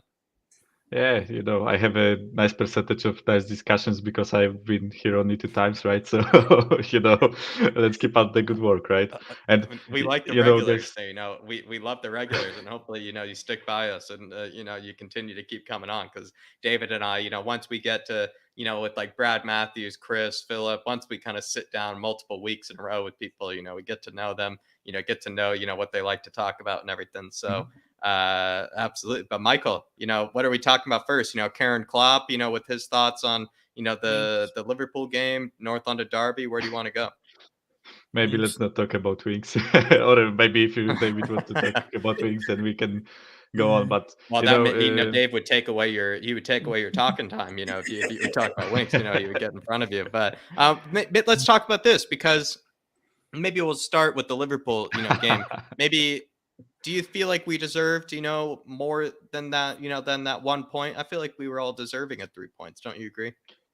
yeah, my feelings after that game were that I was really, really proud of the performance. Like, because I was watching it with my friend, and we both sat here and were like, yeah, that was a really good match, enjoyable to watch. Both sides were pretty played pretty nicely, right? But I was a bit bitter that we didn't score that last chance. But shit happens, right? I wasn't like mad over it. I wasn't like cursing over Hoiberg's name and all that jazz, because like at the end of the day, I have to like manage my expectations a bit. Like I've said that last time that sorry, I didn't have any expectations towards this game, and I was pleasantly surprised by it. So, what else there is to say? Like, well, there is plenty to say, because for once the refereeing was shocking. I hated it. Like every single time that Fabinho got near our players, I was scared for their legs, and how the hell was he on the pitch? That's a joke for me, right? And the second thing, I don't know if you guys knew, but Jurgen Klopp's surname in Polish, in some areas of Poland, means a toilet. So and that's fitting, because the amount of shit that was coming from his mouth was absolutely astounding. I it really winded me up, because like I know that you have to be like, I know that he was mad that he didn't win that game, because like pretty much that sealed the deal in terms of the title, right? At least I think that it sealed the deal. I don't think that City will drop points now, especially because they don't have anything else to play for, right? They are out of all cups and out of Champions League. But I get that he was mad, but come on, like, give some respect where it's due. We actually played really well. We were solid, compact, and No. I know it makes you mad when you try to like employ your perfect tactics of like really free flowing football, and just passing through defenses, and making like making good work of someone's like high line, etc., etc. But you have to accept that not every team is going to play like that against you, right? And What do you make of the most fact teams, that Jurgen wants his job to be made easier? He wants people to play a system that he would find more enjoyable, and things like that. Does that really? I don't know. It's not like it's not like it's a it's a neighborhood league or anything like that you play in your local town or something like that. We're talking about like real competition here. This is what happens, Jurgen Klopp. But I don't know. What are your thoughts on that? The fact that he thinks there's a right way and a wrong way to play football. yeah, I mean, he kind of apologized the next day, right before the Villa in his Villa press conference, right? So Yeah. as I say, I get that he could be angry because of this match, and as we said, we have to come there and frustrate Liverpool, and that's exactly what he did. And his words were exactly the outcome of that frustrating, right? Because he was sitting there like raging that they cannot score the goal, for the love of God, like they had to count on a lucky deflection to score the goal. And he is at least in my opinion, he's that big of a winner and that big of a crybaby, both things combined, that you know he just has this at least I think that he has this feeling that he has God-given right to win, Yeah. at least in my opinion. And that winds me up a bit when I watch anything uh, like associated with Klopp, right? Because I really respect his talent, his work, his like plan for the game, the way his team plays, the way they did transfers. Everything is about Liverpool I respect in terms of like strictly footballing wise, right? But but the way that he conducts himself on press conferences is sometimes embarrassing, in my opinion. And yeah, as I said, at least for me, it feels like he won. Maybe he wins so much, and on the other hand, he wins so little in terms of trophies, right? Because compared to City, they won like what, 1/4 of amount of trophies that City did in that same time, right? And I get that frustration might come to him, right? Because he was still dreaming about like winning that Premier League, and we pretty much like stopped that, right? So I get why he was pissed, but I yeah, think he just just comes never from mind. I think he Yeah, just sure. comes from like that German school of thought, which is like the Yeah. football is played a certain way, right? And I think that's what's wrong, is that he does think football should be played a certain kind of way. And I think the big issue that he must be having is maybe when he thinks you have good enough players, you should be playing like he does. But that's just not how the world works, or even how Yeah. football works. Even when two people have the same set of players, they might just see football a different way. But let's go on to the North London Derby here. Yeah, What are your sure. thoughts? Because the big question here is, maybe Dave put in the title, are you afraid? Are you fearful of the scum? Are you afraid of the scum? Is there any maybe fear them threats that, anymore? maybe you're potentially afraid of? What are your thoughts on them ahead of this game? Score predictions. Just give me your lowdown. Yeah, sure. What are your thoughts ahead of the North London Derby?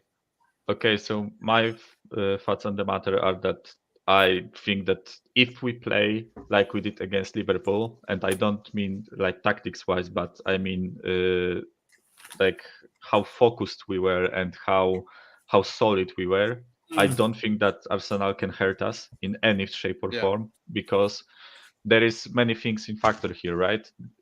First thing, we have an older squad, but not like old squad in terms of like 30 plus, etc. But we have a lot of experience in our squad, and their squad is young, and they are going to come against like a really well organized, experienced squad behind, Yeah. and 62,000 people behind them screaming every time they touch the ball.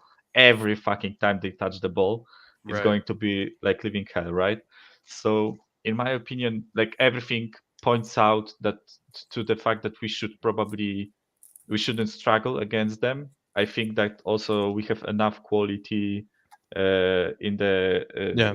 attacking parts of the pitch, and they don't have enough quality in the defensive parts of the pitch, right? Because their defense isn't like particularly good, right?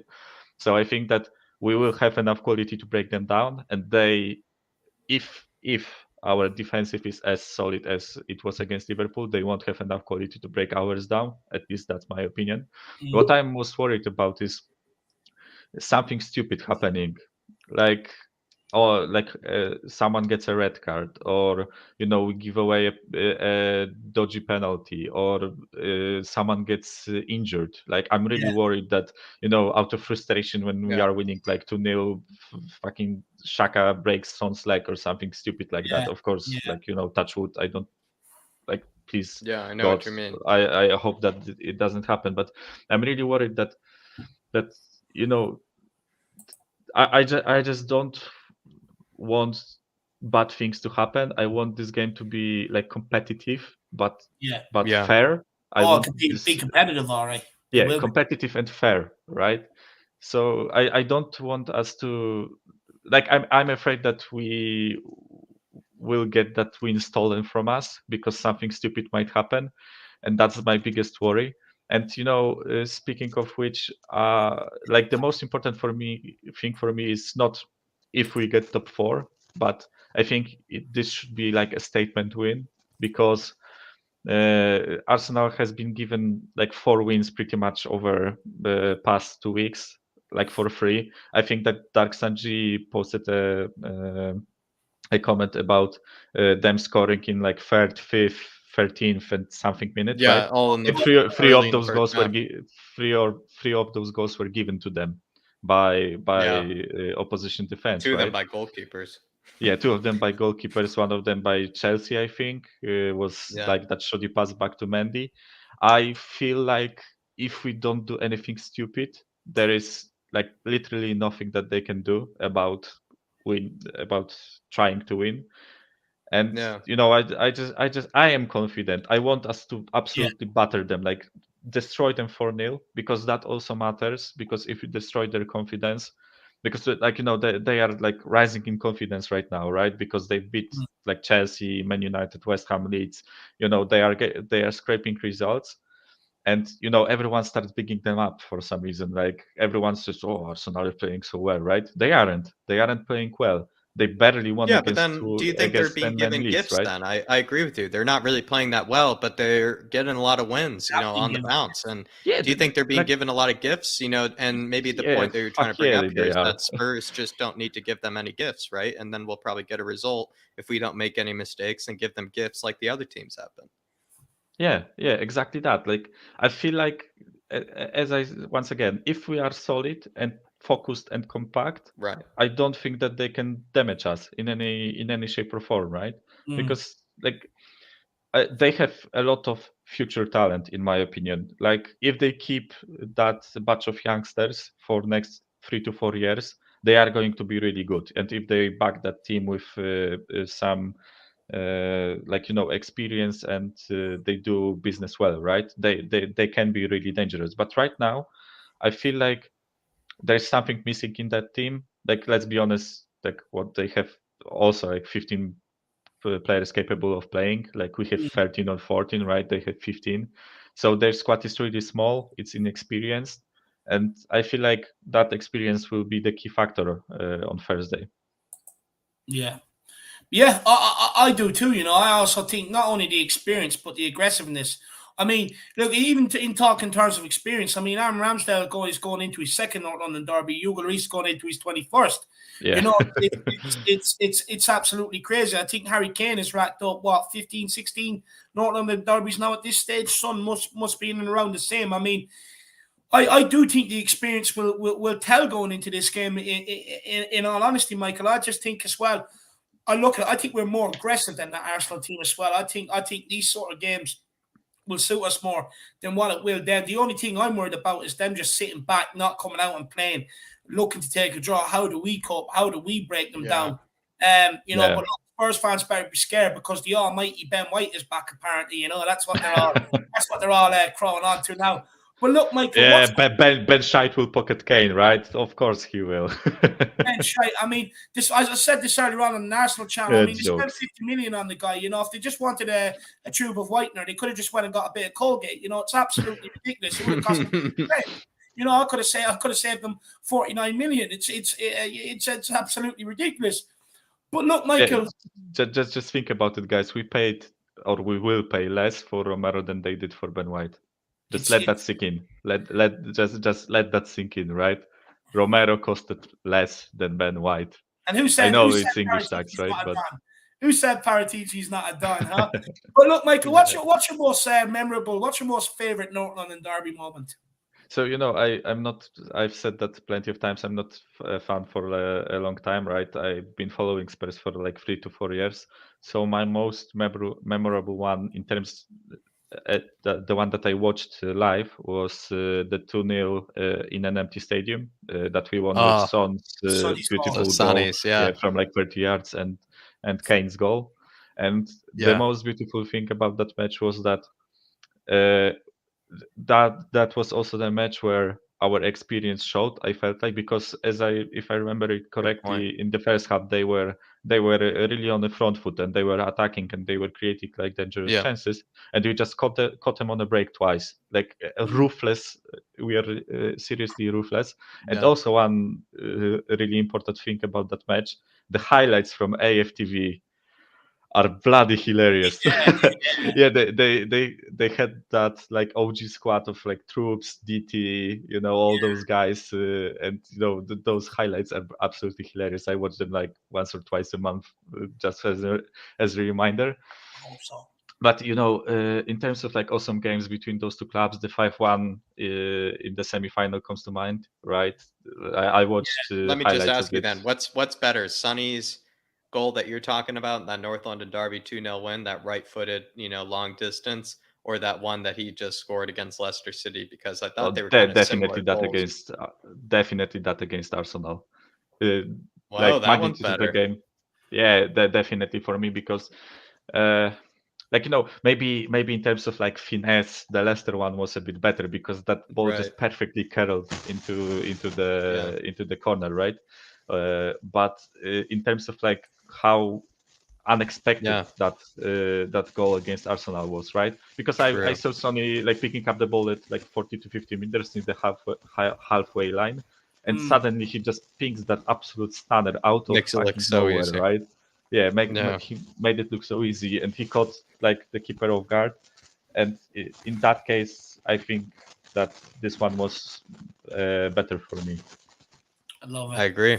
I Yeah. like that. I like that take. I like that take. And honestly, that's a good. You have. I mean, despite being, having not so much, Spurs, North London derbies to think about, I must say that 2-0 one is still one of my favorites. I must say that is a golden one Yeah, to, that have, was as the just a pedestal. really good Even match. for someone who's had a few more than that, I would still say that's probably one of my favorites still to this day as well. So you're quite lucky, my man. Quite lucky. But Michael, Yeah. it's been an Also, absolute pleasure. one thing that I really liked about that match too was that we were on a winning streak with Mourinho then, right? And it was Right. there was like match against, I think, City, Chelsea, Arsenal, all close by to each other. I don't know, I don't remember exactly how they went, but we won against City, drew against Chelsea, and won against Arsenal in short space of time. And I was like really ecstatic about those wins, and I was really hopeful that something might happen this season, right? And Yeah. guys, I know you have plenty of guests, but there is also one point that I wanted to talk with you about. It. Like, if you want to go to the Yeah, next go on. guest, then sure. Okay. So I also brought this up in We Are Tottenham TV chat. Like the punditry and like the comments after that game against Liverpool were also atrocious. Yeah. I honestly feel bad for English speaking and English like viewers that they have to deal with this, because I often watch like Polish commentaries after the matches. Mhm. There is a couple of big like footballing channels uh, in Poland here, and they are neutral, right? Even if some commentator is like following Arsenal or United, etc., they try to be as neutral as they can, and they try to be objective about the game. But I feel like the level of subjectiveness in English media is absolutely like crap Yeah. for me. Yeah, Yeah. like and like the stupidity of some of the comments. Like I respect Neville because he often has like some good points to make, right? But the point about Conte not being fit for Manchester United's manager job, like how daft are you? I like, does he seriously think that if Conte was here in United, that they wouldn't be challenging for like third or fourth? Right now, they are a complete capitulation of that team. Is just really enjoyable to watch, and all those comments from like those pros that think that Conte is not a good manager, and criticizing his style of football. That's ridiculous for me, right? Because like in Polish media, I heard that that we are really compact. Like most of players were really bigged up by our media, right? And then I turn on English commentary and I hear like Tottenham played in a boring way, like Yeah. when you have world class players, you have to play expansive football. No, fuck no, you don't. Like, It's only a couple of years ago that the game in England was like that. It's only since Pep come in that now all of a sudden they think they're too good for that sort of football yeah, over here. But look, at the end of the day, they got to understand, if you don't have the quality and you don't have the oligarch money that these clubs have to be able to bring in the best of the best players across the world, technically wise, then there's other ways you can beat them. So why don't they start talking about the great equalizer and doing it that way? But look, Michael, absolutely agree with you, my man. And Class. look, we'll see you again next week, my man. Or see you again yeah. over the course of the I week. I will copy Brian Daigle and I will say wings out. Hopefully. I love it. I love it, lad. Brian Daigle will be angry with that. I absolutely love it. Big up, Michael. Go and enjoy some Yeah, big up, guys. Appreciate See you, you, man. brother. See you. Oh, an absolute, another smashing phone call from Michael. Well done, Absolutely Michael. brilliant call from Michael. But look, we'll keep going because we got hella guests to get through. We got Daniel, we've got Jack Burford in the back. Brilliant. First time people see him on here. We've got Bobby K, Kyle Kyle Patrick Vineyard, and then we've got Brad Rocks Matthews as well. So I cannot wait for that. But look, we'll keep going. Let's get on Daniel Larson. Daniel, my man, Hey. Yeah. No, I'm good. How about you? pumped up for the game, brother? Yes, I'm very pumped up now. Very pumped up. You know, explain to me, what excitement does a North London derby bring round to you? How does it make you feel? Oh, I just get goosebumps everywhere, to be honest.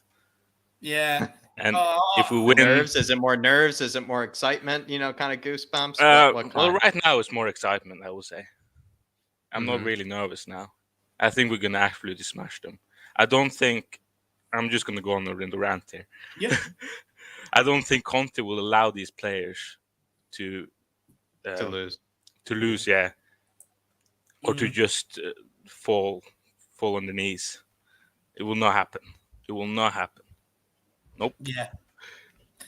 I really hope so. I don't think he will either, to be honest with you. I think he'll have them super pumped up, especially with what happened earlier in the season where they ran scared. But look, before we touch a bit more on the North London derby, I mean, Daniel, you know, we spoke to you last week ahead of the big trip at Anfield, and look, it's safe to say a lot of Spurs fans were nervous. I mean, what were your thoughts coming out after the game? Were you happy? Were you maybe a bit let down? Maybe we could have come out with the win. How were you feeling? 50-50, I would say. Happy, of course, with performance, but that Højbjerg chance, I was on the floor. Especially for the Højbjerg fans like yourself, Daniel. It was tough. Yeah, I just wanted him to score so bad. But it doesn't take any away from his performance. He was brilliant. Yeah, good point. He was absolutely brilliant. So good. Were you happy with the performance from the team overall, though? You know, the way we managed to stifle Liverpool, because we have to remember, I mean, they're one of the best teams in European football. Yeah, completely. They didn't have any clear chances really. I mean, they hit the bar, corner, and even the goal was, I don't know where it was going, to be honest, if it didn't take the deflection. Other than that, yeah.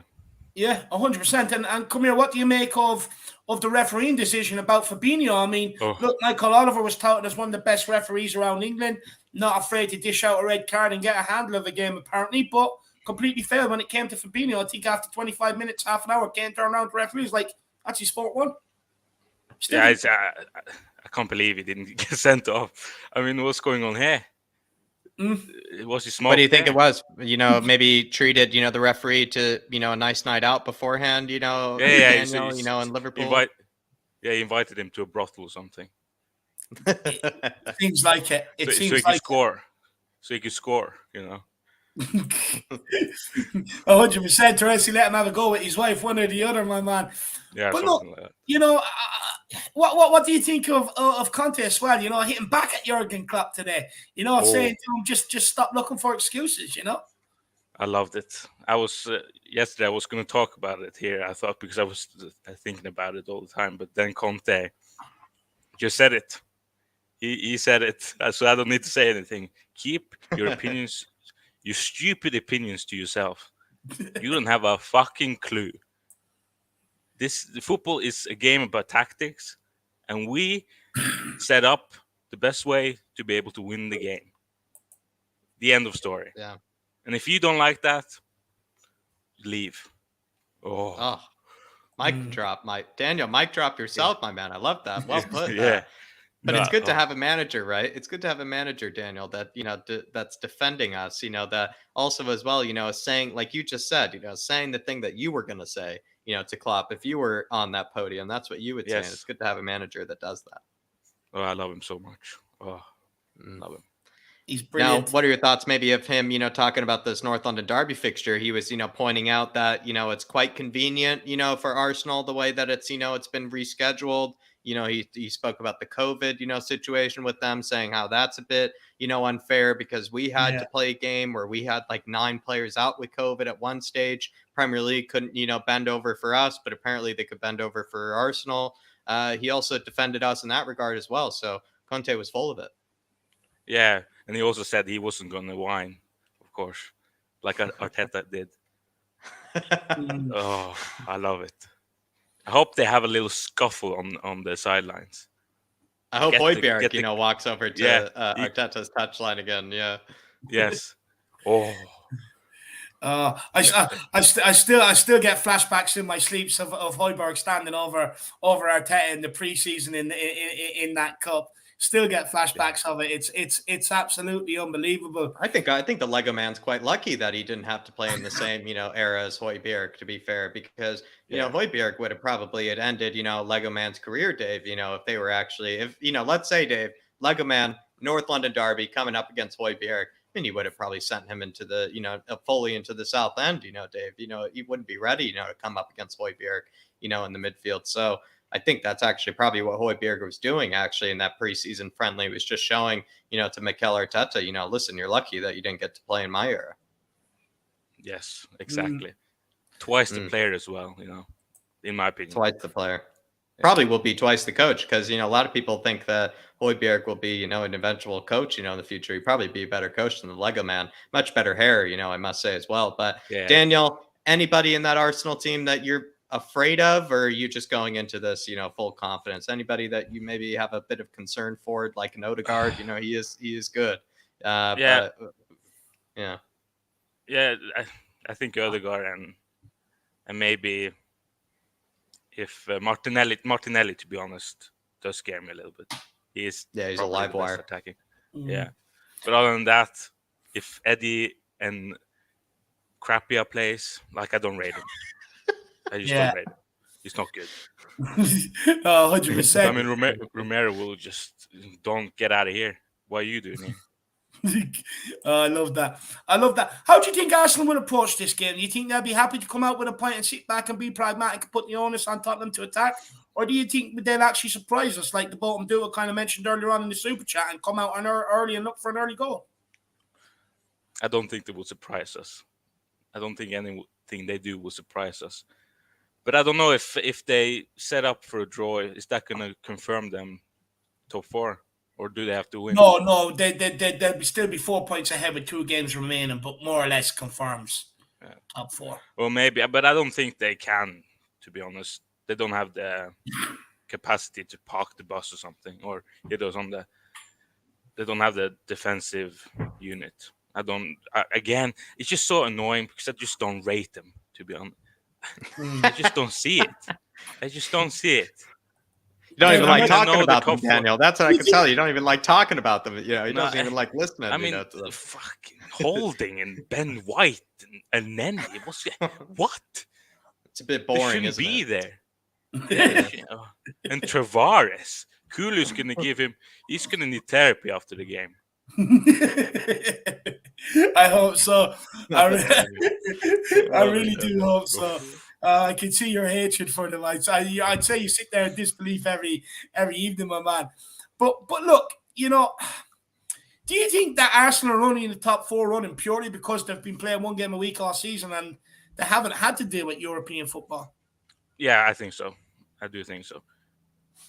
Especially, I mean, they're also inconsistent. I mean, they lose 3 on the bounce, didn't they, one time? Palace and that. And again, Arteta is not a good manager either. I'm just so annoyed.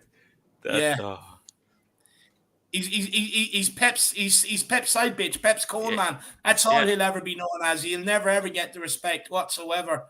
No. But look, anything else you want to talk about? Anything else you want to rant about, Daniel? I also hope Romero plays striker for a bit, just so he can bounce or ram into Ramsdale. I hate him as well. I really, Dave. I actually think we should get Daniel on for doing like a combined 11. It would just be a full 11 of Spurs players, and the logic behind leaving out the Arsenal players would just be, I just hate them. Yeah, I just don't like them. I can't wait. I love that. I love it. But look, man, anything else you want to talk about? We can talk. Well, okay. I got 2 things. Antonio Conte. If he leaves, I just don't know where we're going to go from here, to be honest. Yeah, I agree. I think he's confirming, he is kind of staying though, yeah. actually.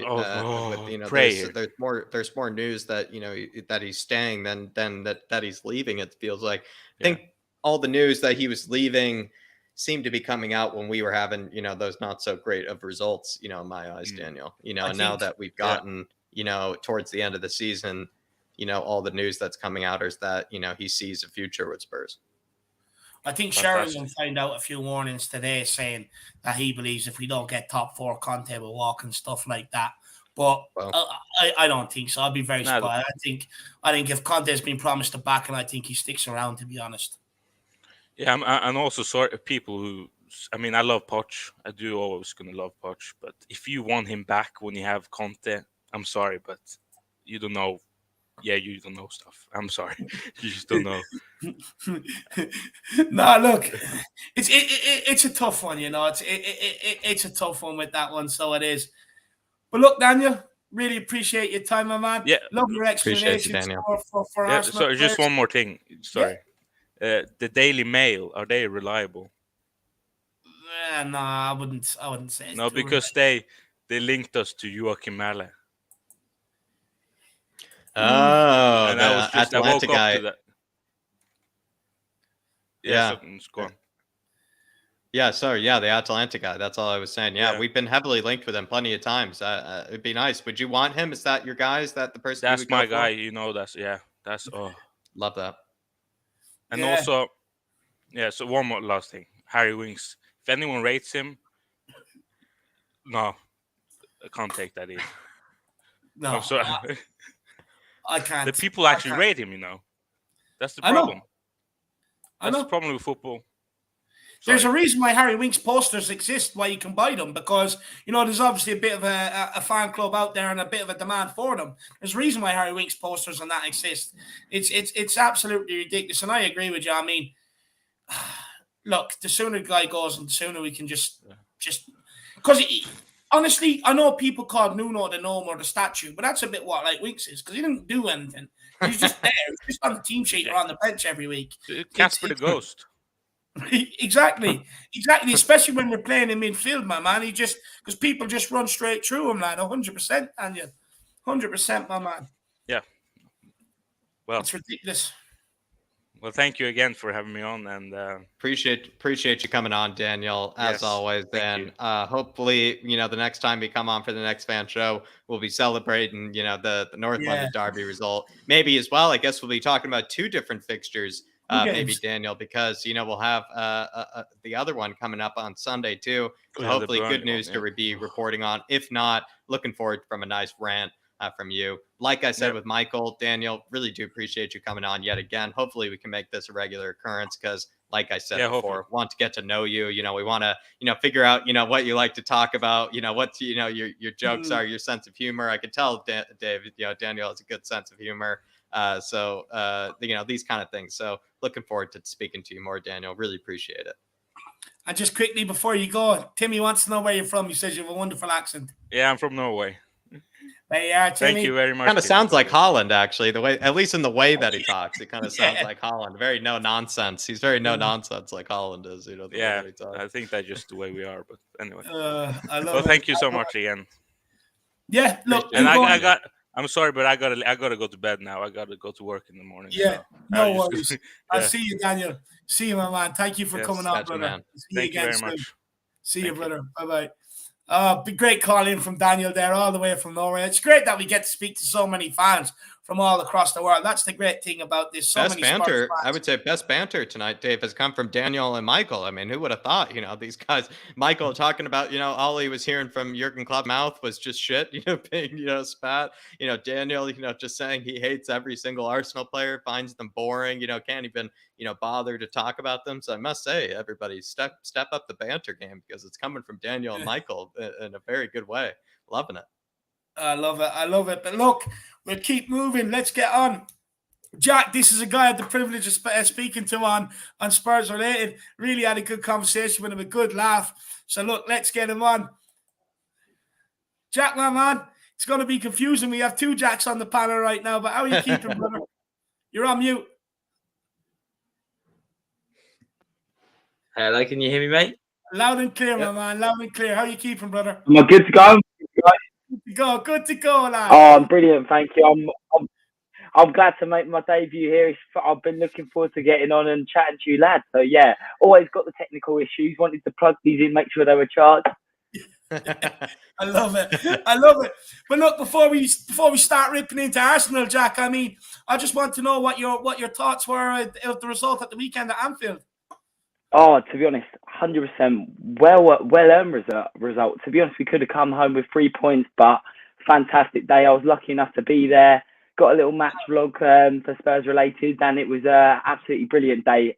Spurs fans, first minute to the last, exceptional. Honestly, we were brilliant. And obviously, I'm going to say that as a Spurs fan, but we outsung Anfield for the whole 90 minutes. Absolutely ruined the party. I mean, you know, were you happy to be the party pooper? Oh, of course. We have to be. Like, we're Spurs. We deserve a result. We've got absolutely robbed at Anfield for the past couple of seasons and at home. We've all seen Alderweireld don't goal. We've all seen dodgy results where we deserve more. Like that Champions League final we'll never get over with Sissoko handball. But you know what? It's about time we got a well-earned point. And next year, I'm sure it'll be free. I think so as well. I mean, just imagine what we could do with a better squad. We definitely could go there and look for a win. Are you fortunate enough to go to the North London Derby this week? I am there, and I'll have a little match vlog for everyone, so make sure you check that out as well. I'm a lucky boy. I will be there on Thursday night. Oh, we'll have to. You're one of the chosen one, my man. But look, what's your thoughts heading into this North London Derby? Yeah. I'll tell you what, Dave and Jack, I am thinking we are 100% going to win this game. It's written in the stars. It's got to happen. Us Spurs boys, they bottled the game before. We're starting to play fantastic football. Our front three is frightening. The whole team's starting to play well together. Even Emerson Royale's had his first good game in the Spurs shirt. There's no way we shouldn't be winning this game. You think Emerson can carry on this form? Is he going to be, pinging passes 70 yards like he did last time? Let's just say he wouldn't be in my starting 11 next season, but who knows? I think, why not turn up Emerson on Thursday night? Come on. He's got to, under the lights at Tottenham Hotspur Stadium, first North London derby with all the fans there. Come on, Emerson, show me another good performance and I'll see your highlights clip after the game. The most deserved compilation reel. You actually probably got the highlights guy. Maybe this time, it's hard to know. I feel like maybe the highlights guy. He needs a pay rise to make Emerson Royale look brilliant. He needs a pay rise. Do you think the highlights compilation guy, did he have an easier time making it, or did he have a harder time? Because the other times, he's scraping the barrel looking for highlights. This time he had all the highlights. I think he's rinsing Son and Kane's goals, to be honest, more than Emerson's clips. But good for Emerson. Come on, let's hope he has another good performance Thursday. Love it. What players in the Tottenham squad would you be looking up to step up and really have a good game? Ones that, because look, I predict that Arsenal will sit deep. I predict they will sit in. They just don't have to come out. It's that simple. What players do you think can really grab that game by the scruff of the neck and get us over the line where maybe they haven't done previously under Conte? Do you know what? I think I've got a few shouts here. I'm going to go a bit outside the box, but I think players that have been there for a while, have lots of North London derbies, need to make sure the players like Bentancur, Kulusevski, who might not know what it's about. So players like Dyer, I want to see him turn up, be strong from the back, lead him from the line, because he's not always turned up in these North London derbies. But this season, I think he's been a lot stronger. So we need to bed these players in and show this is what it means to be a part of Tottenham Hotspur and show he's not a bad player himself. I also want to see Kane. He's got to turn up. He always does in a North London derby. I thought he was decent at Anfield. Maybe could have had a better game, but still turn up. So he needs a massive game. He hasn't scored in his last two North London derbies, though, Jack. Pardon? He hasn't scored in his last two North London derbies. Yeah, but he's still, what's his stats like? 11 in 13. That's still impressive, Dave. Come on, he's still done a good job. I've been out there when Kane scored the last minute winners, the penalties. Come on, he's still our man. So we've got to be there for him. But also, do you know what? I think our ginger from Sweden, I think he's going to have a really big game. I think Kulusevski, he's the man. Honestly, because the way he links up the play, the way he drops in the middle, he finds space. He's got a wonderful left foot, and I honestly think he's going to have a really big game Thursday. Yeah. His first North London derby, he probably wants to start it off with a bang, maybe, be the hero of it. Who knows? Maybe steal the show. Exactly. Look, he's absolutely ripped up the Premier League since he's come, and he's got, I think it's 8 assists or 10 assists.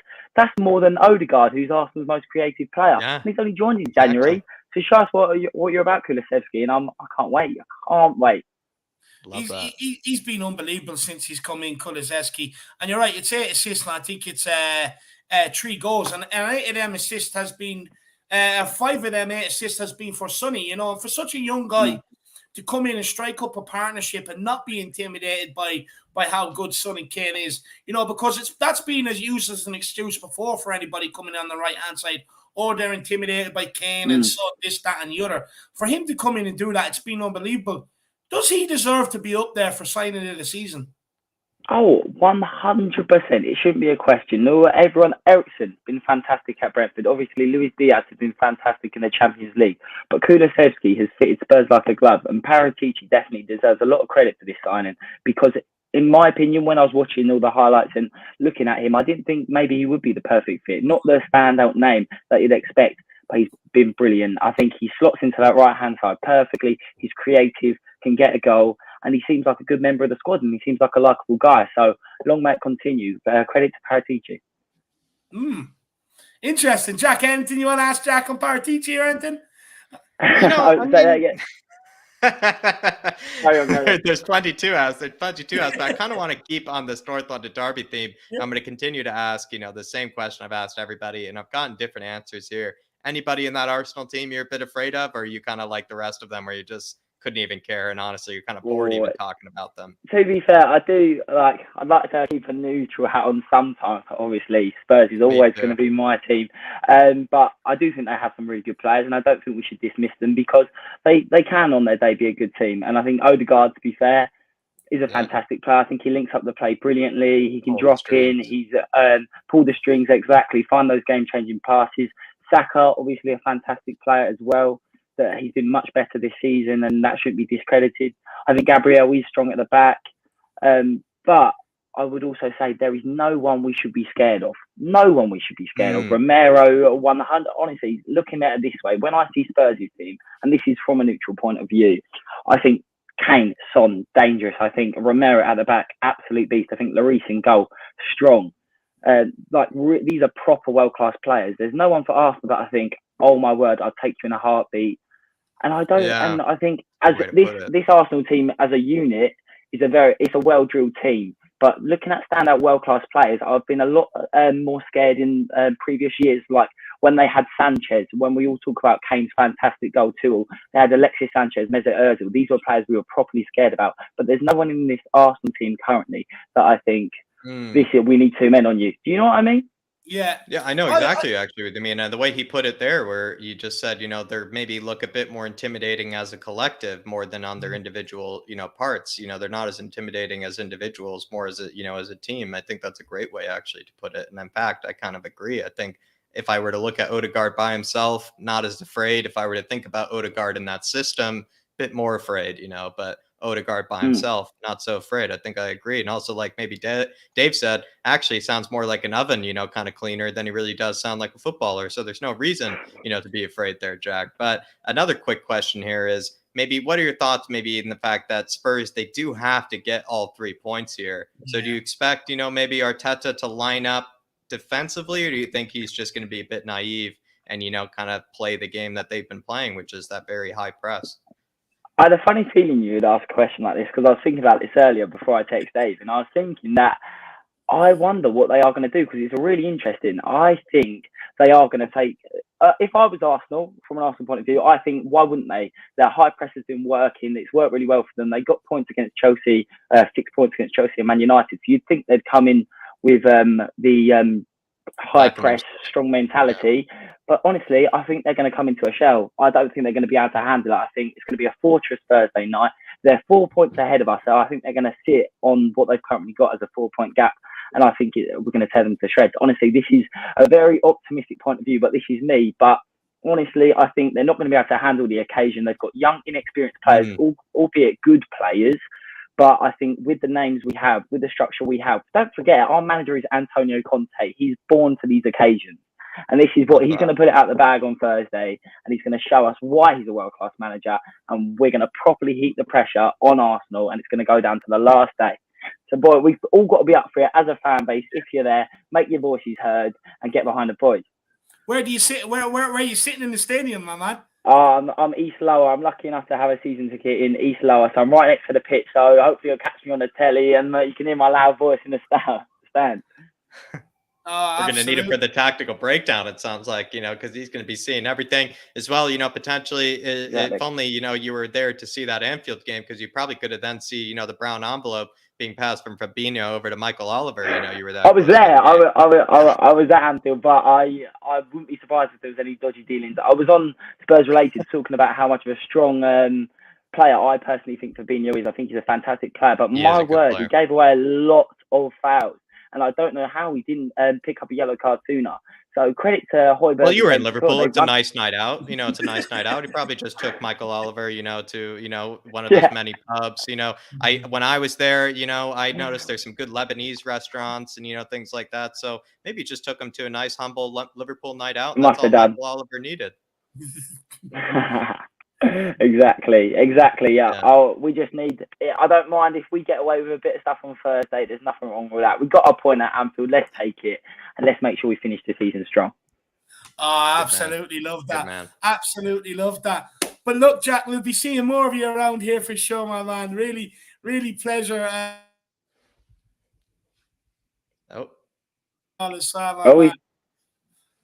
I think did they? Oh no, Dave. Sorry, Dave. I didn't hear what you said at the end there. Yeah, it kind of broke up there, but Dave.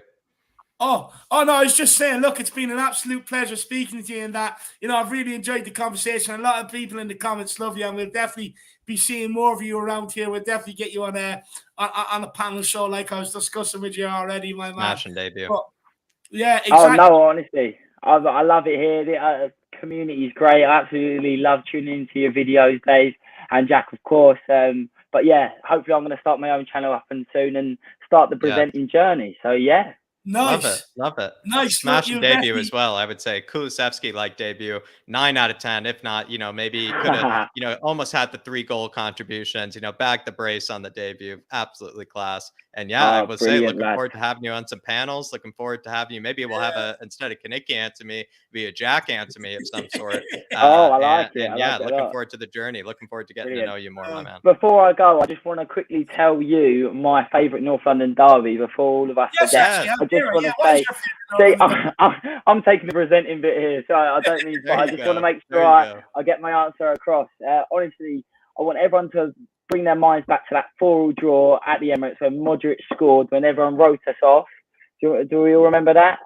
Yeah. And I also one of my first games I went to, and I think I was about 9 years old, was when we went 1-0 down in the 11th minute, Mesut Ozil, and then in the 86th minute, Bentalab's whipped the ball in, Harry Kane, back post head at 86th minute, and this is one of Pochettino's first season. This is what started a great era with Pochettino.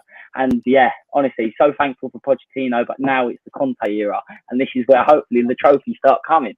I really do hope so. Do you know what? I'm actually surprised. No one has mentioned the David Bentley screamer against Arsenal. Nobody's mentioned that one either, which I'm surprised about. But look, I wish you best of luck with your channel. I think you'll absolutely smash it. I think you'd be great, 100%, my man.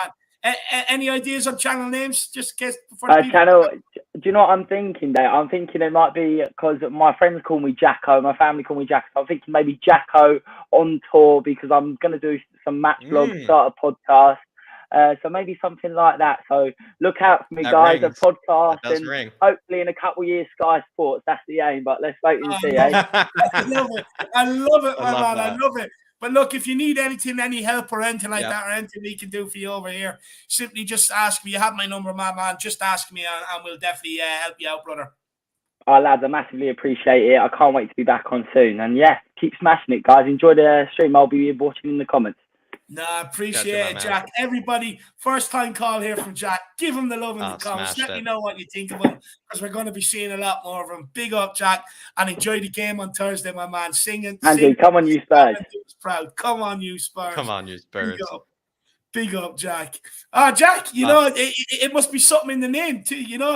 Unbelievable. Injection of energy there, Dave. Honestly, it was like bringing on, like a box-to-box midfielder, in the 70th minute there. He was just absolutely running laps around us, Dave. It felt like, we were too slow for him. Honestly, he's going to have a bright future with that channel, Dave, because it felt like, he was quicker than us. with keeping the conversation going. So honestly, Jack, looking forward to that channel. Looking forward to as well when you have that channel out there. Put that link in the chat here, and we'll get it going right away. Get to you to 100, 200, 300 right away, my man, because you deserve it. And honestly, smashing debut. There's never been a bad debut, I must be honest, on the Irish Hotspur. And Jack has yet again proved that. So everybody, if you are feeling like coming on, class example right there, everybody. Class example of what you're capable of, but really do appreciate it, everybody. I think, Dave, we were supposed to go with KVP actually first. So honestly, we were going to do the Manscaped promo, but I do want to be, honorable to KVP because I did say, we were going to bring him on before.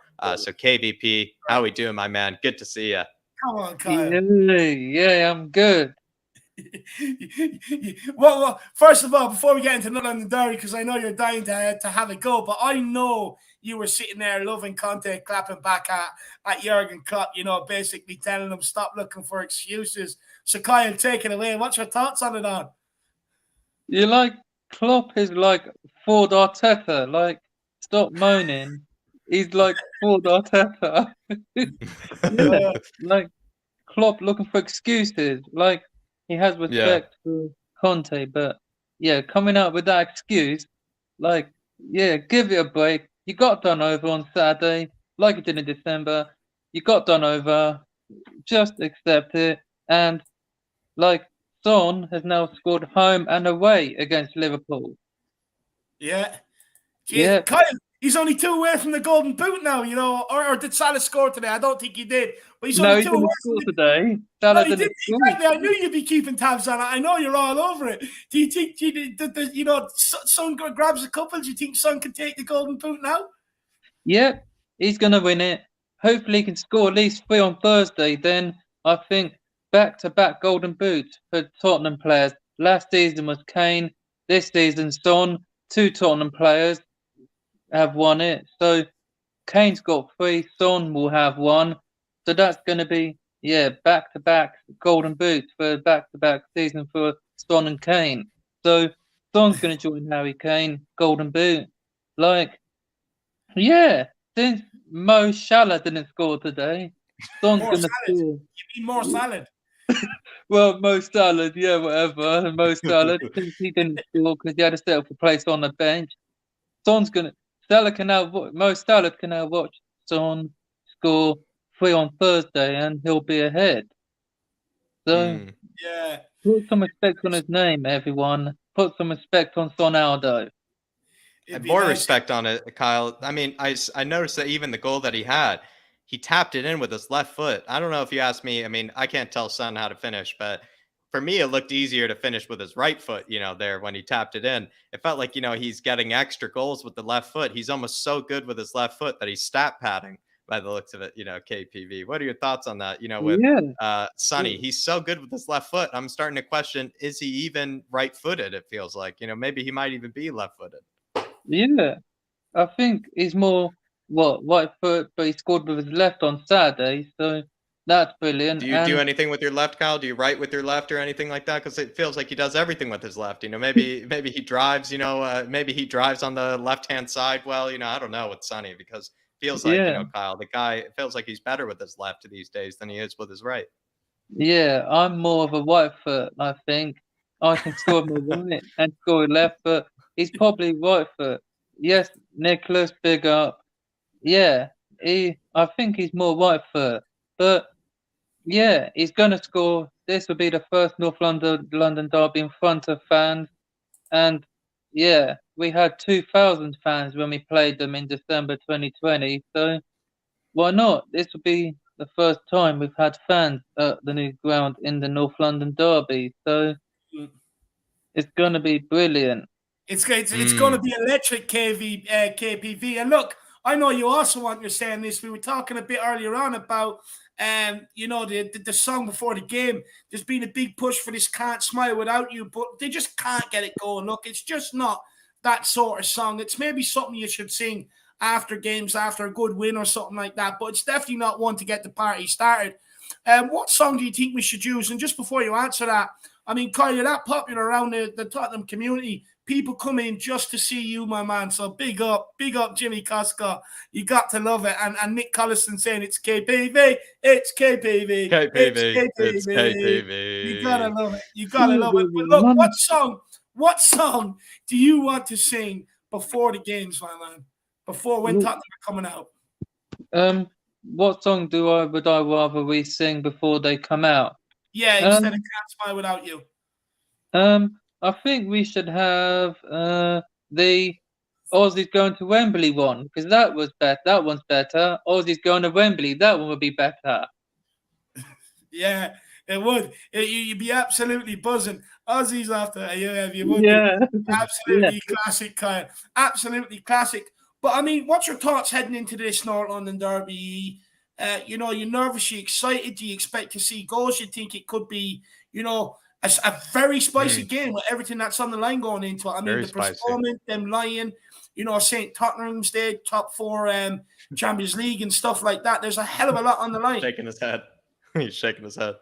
Yeah, like, we're not going to let the scum get top 4 on new ground like they won a title in 2004. Like, we're not going to let them do that. I'm sorry, but Ramsdale can shut his mouth.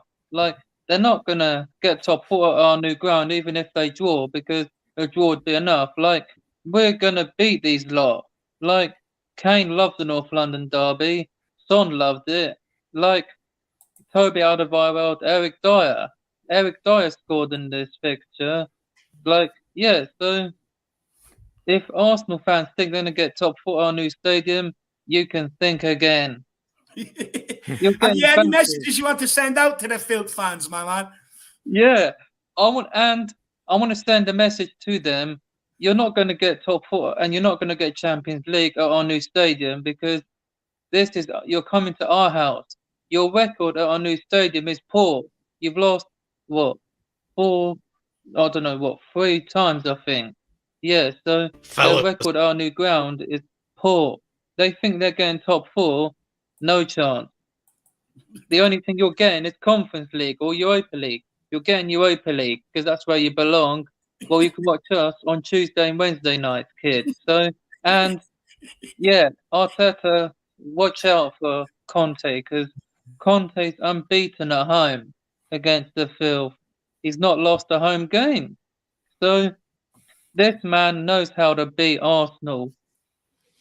So he's going to beat them. And Kane loves the North London derby.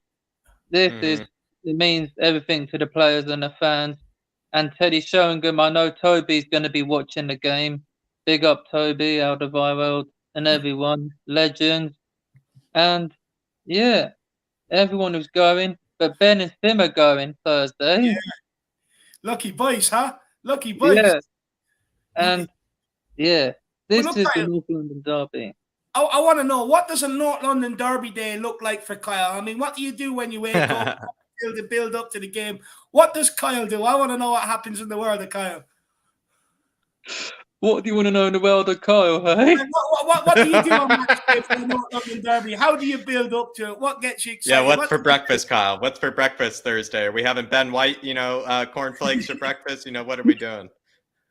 I'm having Ben White on toast and Ramsdale porridge. Ramsdale on toast. And this is the North London derby, but this is the you know what derby. This is the Sol Campbell derby.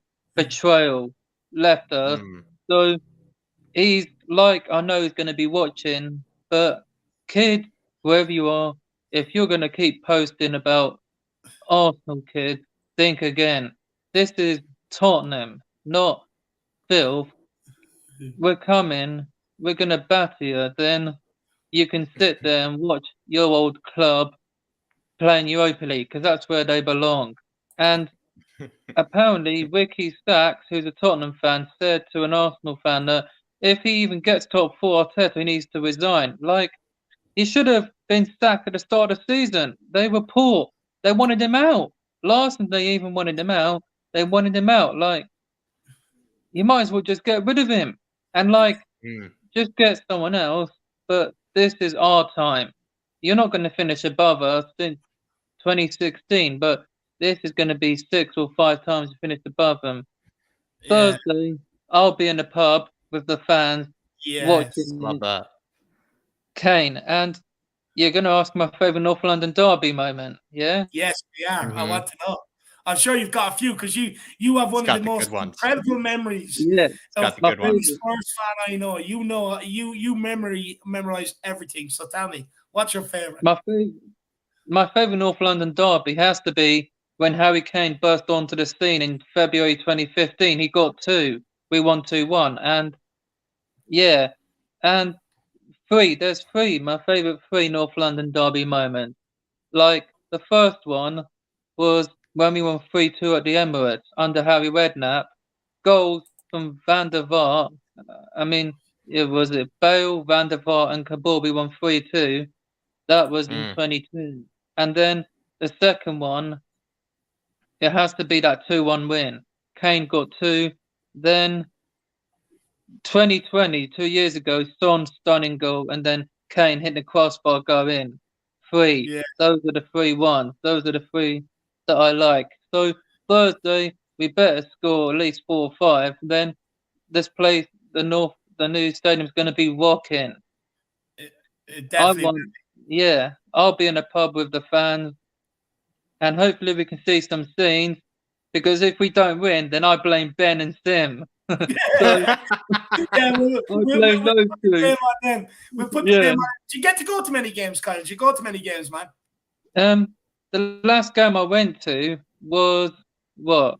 The last game I went to was, unfortunately, we lost 3-2 to Southampton. That was the last game I went to. But that's a tough one. I'm still pissed from that. But I actually saw the last game I went to was the Brentford one where I met Ben and Sim. So yeah. Good photo by the way you got. It's a good photo you got. Yeah, on my Twitter. Yeah. So hopefully we can see some scenes Thursday. I'll be screaming loud when we win. Then we're only 1 point behind if we win. Then we got Burnley, then Norwich. So if we can win those 3, then top 4 is in our hands. Like, I don't care if any of our fans say it's over, but just get behind the team, get behind the lad, get behind Conte, back him, and we can challenge for silverware. But yeah, it's time to sell Wing. I don't want to see him in a shirt again. Why did he come on against Liverpool? I don't know. I don't want to see him in a shirt again. But if he does come on, then I just don't want to see him. Hopefully we're 4-0 up when he comes on, Kyle. And even, that's just to rub it in, Lego man's face. Like, Kulu's going to score his first home goal. I've said it. He hasn't scored a home goal, but he's going to score in this game. Romero's going to take out Arsenal's defence. He took out Henderson, but he hasn't got a yellow card, which is brilliant. So, Romero, I want him to get man of the match in this game. He was in the North London derby when we lost in September, but man of the match performance from Romero, then that's going to be brilliant. But Thursday, we better win. And Arsenal fans, go back to Woolwich. You don't belong over here. You belong over there. They're South London. They're North London dwellers is what they are. That's what they are, Kyle. Call them what they are, my man. Call them what they are. But look, Kyle, who let the hounds out, lad? Conte did. Who let the hounds out? Conte did. Yeah. I absolutely love that. Well, look, KPV, really appreciate the comment, man. Honestly, you're just so infectious, my man. You put a smile on everybody's faces, no matter where you go. Big yourself up, and I hope to see you on the pre-match pump-up. Legend. Yeah, you'll see me. And as always, come on, you Spurs. In Conte we trust. And as always, Levy out. Out. Big up. Big up. It's KPV. It's KPV. It's KPV. Big up, KV. Honestly, he's a breath of fresh air. He's absolutely brilliant. Makes the cheeks hurt, Dave. He makes the cheeks hurt, honestly. It hurt him from smiling. It hurts from smiling. We'll have to take a break now in a second and give Manscaped the plug. But before we do, Faz Radbar says Salah didn't score again. Son hat-trick will do. Come on, you Spurs. Look, I think Son can catch him. I really do think he can catch him. And look, hopefully he can bag another couple against Arsenal. And, the race will be well and truly on with 2 games to go. But big with up the way Faz. Arsenal play, Faz. With the way Arsenal play, I could see, like I said, Sonny for me is getting a brace at least. I'm going to keep that prediction going. I'm going to say this. You heard it here first. If Sonny gets the hat trick, you heard it here first, because I feel like it's not going to be Kane's game as much for the goals. I feel like this game is really designed for Sonny just to tear them apart. If you ask me, Kane's going to be playing the passes in behind, but I see Sonny being the one, putting them away for this one. Big up, Faz. Good to have you in here, my man. Big up, Faz. And Bob Spur says, I want to hear Green Day's Boulevard of Broken Dreams for Arsenal on Thursday night. Yeah, no, look, Bob Spur, I prefer the other one that you said, smack a bitch up. I think that was the one you said. To be honest with you, I prefer that one, Bob. But beat yourself up, Bob. I love it. I love it, my Amir man. Sardar celebrating 5 months, Dave, saying, big up David and Jack for top-notch quality and content and getting the whole fan base behind our boys. Come on, you Spurs. Let's smash the Woolwich Wasters and show them who's boss. Big up, Amir Sardar. Absolute legend. And Amir, if you have time tonight, feel free to hop on, my man. Want to give that energy on the fan show tonight. If not, when we have all those 3 points from that game, I want you coming on the next fan show, Amir, and you can be giving it all the banter to that Woolwich Wasters, my man. Honestly, Amir, really do miss you, and hopefully you're keeping well at least, my man, and do appreciate all the support that you do show this channel. Honestly, Dave, love Amir. One of my favorite of the Harris Army. Love Amir. Yeah, I haven't seen the guy in a while. Even if we don't see him this week, hopefully we can see you next Monday after the North London Derby and the Burnley game, my man. And look, it's been hard to get everybody to fall in line and get behind the boys this season, but we're slowly doing it, Amir, slowly doing it. But big yourself up, my man, and keep up the good work. Everybody do check out Amir's podcast. It's the Open Peace podcast, guys. So do check that out. But look, we are going to take a quick break. We do have a Manscaped ad to play you. As you can see over the last while, in this top 4 run-in, some of the goals we've conceded when Eric Dyer has turned his back, it's all about inches these days, and maybe Eric Dyer could do with some Manscaped, to be honest with you, because life is a game of inches, as we've seen with the top 4 race, Jack. Yeah, I mean, everybody, we've seen before that when it comes to football, when it comes to getting 3 points, it's a matter of inches. So Manscaped have got you covered when it comes to those inches. Everybody, you can use that code FLATCAP over at manscaped.com to get 20% off plus free shipping, any of those goodies that they have over there. Of course, we recommend that full performance package, which gets you everything you need, but maybe you already have the performance package. Maybe you've already, decked yourself out with that. Maybe you're looking for something else. That promo code FLATCAP, it still applies to everything over at that Manscaped store. They have so much, Dave, over there. I think it's just, it's quite incredible because it's not even just for the down under. It's for your face as well, for other things that they do include over there. Use that code FLATCAP. We have that great video as always. Of course, we're going to be coming up with a new one very, very soon so that we don't, continue to hit you with this one. We like to keep the humor going, but, I feel like people have really enjoyed this one. So I'm pretty sure they'll definitely enjoy watching it again. But everybody, this is another message from our sponsors over at Manscaped. Big up Manscaped. Fellas, sit down and listen up. We were all over the place out there, and there is hair everywhere. This is the biggest battle of your lives. We are in hell right now, gentlemen. Now we can stay here and hide from our hair below, or we can get Manscaped's Performance Package 4.0 and do something about it. Fight back 1 inch at a time. Now I can't do it for you, but I look around and I see your faces and I see the shame. I see the guilt. I see the embarrassment. But thankfully, we at the Irish Hotspur have teamed up with Manscaped to help you inch by inch, pube by pube. We know when you get old in life, hair grows and grows and grows. It's a natural part of life, minute by minute, day by day. The pubes, they just keep on growing and growing. Not only on the crown jewels, but the hair grows in your nose, in your ears as well. We also know, though, that life is busy every minute and every second counts. And it can be easy to neglect yourself, gentlemen. But you will find out that in life, if you don't love yourself, no one else will love you. And that is life. And life is a game of inches. Manscaped is crucial, and the margin for error is so small for the inches we need. When you add up all them inches, That's the difference between giving someone a good time and giving someone a time they will never, ever forget. So on this team, we fight for that inch. And we use the weed whacker for that inch. And we use the plow 2.0 for that inch. And we use the lawnmower 4.0 for that inch. We know, once we add up all them inches, that Manscaped is the difference between winning and losing. Between going home alone or going home with someone. On any given night, it's the guy willing to die for a hairless body who wins that inch. And then I know, if I'm going to have the best chance at life, it's because I am grooming for that extra inch. Because that's what living is, gentlemen. It's that 6 inches in front of your face.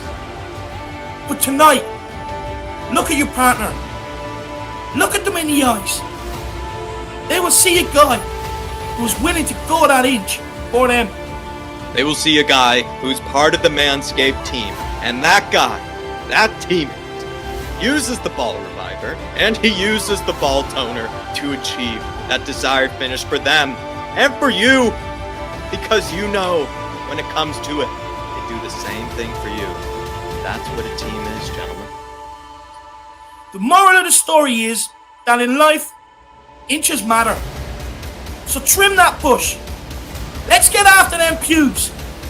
It's Manscaped, guys. That's all it is. Now what are you going to do? That's what it is, everybody. North London Derby. North London Derby, it is going to be a game of inches, everybody. And hopefully Manscaped do have the starting 11 covered, but they definitely have the Harris Army covered. I can tell you that, Dave. No, 100%. Like Adam Phillips says here, thanks to Manscaped, he can now see his little chap. And that's what it's all about. They just want to help. Look, they just want to help the grooming process. They want to give everybody the best chance to succeed, in the bedroom and give everybody a chance. So, guys, use that Manscaped code, flat cap there. Look, I recently had to upgrade or get more ball toner, more ball deodorant in. Very quick, swift delivery service as well, guys. Plus, with the performance package, you get free shipping with it as well, guys. So make sure you do get over there and check out Manscaped. They've been so good to us, been so good to give everybody a 20% discount as well. So now is the time to use it. So, guys, get over there. I know Dan Kais was using it. He sent us a picture on Twitter, guys. And, in fact, if you do get products, send us a picture, tag us in it. We want to know. We want to see. But big up, everybody. That's Manscaped for you. But, look, we'll keep cracking on. We'll keep still got the guests. We'll keep them coming. And the next one is another lively one. Let's get him on. And it is Bobby K from the Three Spurs Boys. Bobby. Hello. I'm laughing, man. You got that commercial. I've probably seen it 20 times. It still makes me giggle my ass off. Man, that's fantastic. That's the last time. That's the last time it's being run. Dave and I are going to be doing the new one very soon. We don't like coming up. Oh yeah. Yeah, we probably have a bit too much fun doing it. We spend a whole day, to be honest, doing it. Actually, there are days, where Dave and I just spend, put on the creative juices, put whatever is needed in the coffee, and we just decide, just to put all of our creative thought into it. So it's going to be happening soon after this North London Derby. Hopefully we get a bit of inspiration from that result this Thursday, but maybe let's move on to that then, Bobby. Bobby, what's your thoughts on maybe ahead of this Thursday? Well, for manscaping first, you got a client right over here if you want to wait with this one. Yeah. If you can get that head shaved with one of them trimmers, then it works on anything. That's the one client. That's the one client I can't recommend them. That's the best hair in the world. No, not for Christian. Jack, not for Christian. He's got the best hair in the world. No way, my man. Somebody else. Just somebody else. Anybody else. You can't get rid of the hair. I love that. Christian's hair is so cool. Christian's hair it's the hair I was jealous of as a kid. That's the type of hair I wanted. I mean, that hair. Yeah. He's very lucky. So I would say. I'm going to have to veto that. I'm going to veto that decision. I'm going to have to veto that decision. He's got the all right. Well, I'll find you somebody else like that then. But yeah, no, man, it was great. He calls you Professor Jack. So thanks again for earlier today, Jack. It's fantastic. No and You guys have been awesome. What a panel you guys have got rocking today, man. Some serious energy, good banter, good jokes and everything going on too, man. It's awesome, I was man. gonna Hey, say Carl, how you the doing, humor's been up tonight. Yeah, that's it. Daniel and Michael. Daniel and Michael had the humor. Jack was absolutely hilarious as well. Great. Yeah. I've seen Jack it. before on Spurs Related over with James and Andre there. He's actually he's really good listen. He has good energy on the kid too. Yeah, he's a young guy too, right? So that's awesome to see. It's awesome to see. Yeah, man. So this is the boys, man. You're all still smiling still. We're gonna be smiling on Friday. Sonny's gonna be beaming. Top of the scoring chart, lead for the Golden Boot race. We're only gonna be 1 point behind. It's I'm looking forward to Friday. Yeah, I'm looking forward to Friday morning. Are you heading down to the yard? Are you heading down to the Scotland Yard, the famous Scotland Yard? Yes, sir. Yes, sir. Mr. Daigle will be in house. I know Cody Mack is coming down. I think Andre from Spurs Related, I know, is going. I'm not 100% sure about Brian Ireland. I think he said he had something, but hopefully it'd be great if Brian can come too, man. You know, the more the merrier, of course. It's a great atmosphere, and it's going to be fantastic. You know, I just really looking forward to getting in there and. I believe you have a famous red carpet of Arsenal jerseys that you walk in on North London Derby Day. What's that, sorry? I heard you have a famous red carpet of Arsenal jerseys at the yard that you walk in on Thursdays. Yeah, it's basically a carpet laid down. So what we do is outside they have a little mud pit that we can walk in first, and that way we can rub our boots and all the mud off before we go in and take our seat, baby. That's the way it's done. That's the way it's done. But yeah, man, it's gonna be awesome. I'm really pumped up for it. It's gonna be a great day. Go down to the yard. I've fortunately was able to get the day off work, and the kids have a dentist appointment. Oh, yeah. Unfortunately, they won't be in school that day. But my dentist is a good guy. He's a surgeon. He's a specialist. So he said he's willing to meet us. Quite a busy one. In fact, that was the only time he had available, right? It's the only time. The only time, unfortunately, he's going to meet us over at the yard because that's where his office is, right above it. So we're if the teachers or child services, anybody listening, they got a dental. Yeah, that's it, man.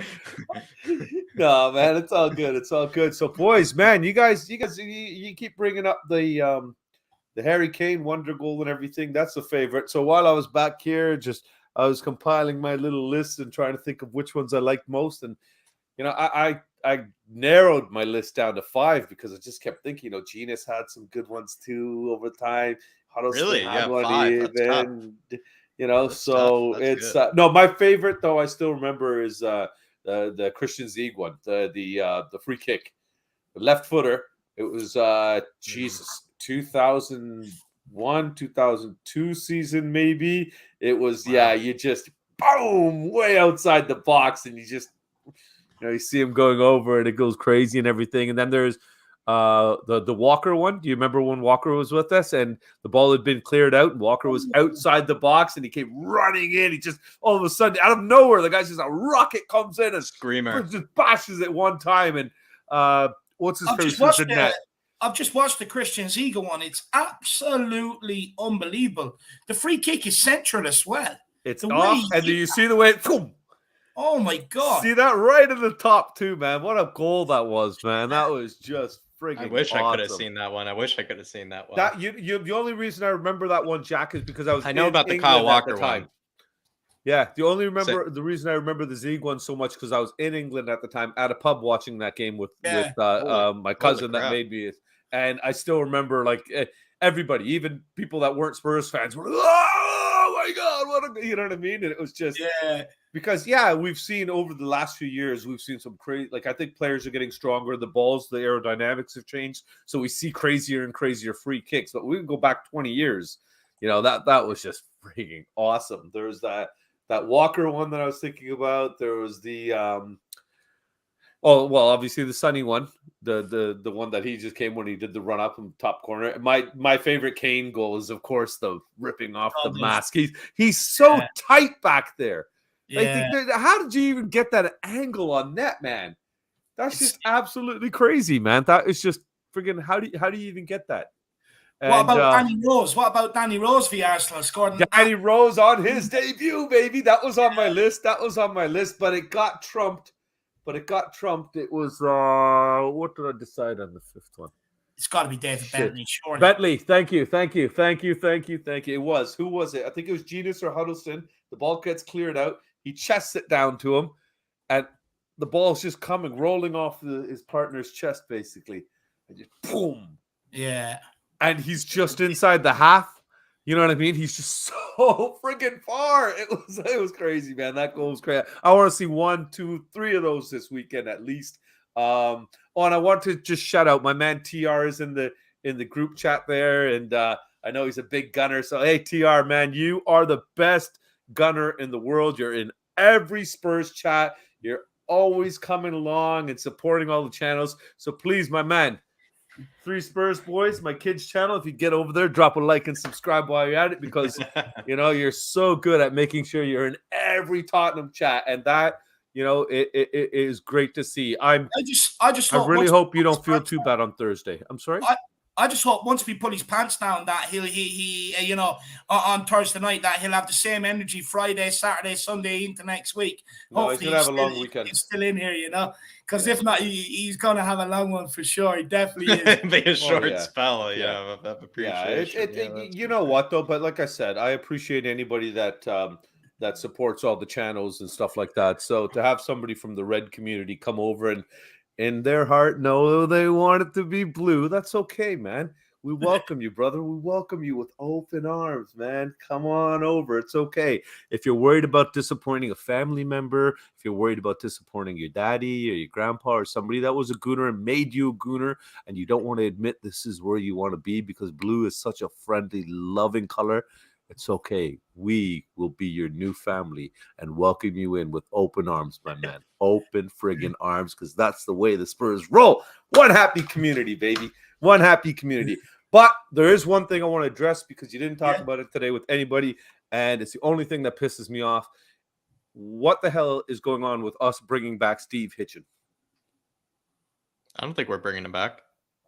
There was some sort of an announcement or same day, David. I don't know if you noticed it was in the group or something. There was some sort of post that there was some rubbish going on. But after Haaland was announced that we were thinking about bringing him back or reappointing him, or Paratici was talking to him about it or something, and God, no. I think Paratici got rid of him. I think Paratici got rid of him. That's what I thought. So I'm like, okay, so we brought back, we replaced Bale with Bale, we replaced Eriksson. I don't think we're getting Hitchen back. That would be a bit bizarre. There would be no point because we only got rid of him about like 2 months ago. David's on the case right now. David's checking Wikipedia. He's checking World News right now.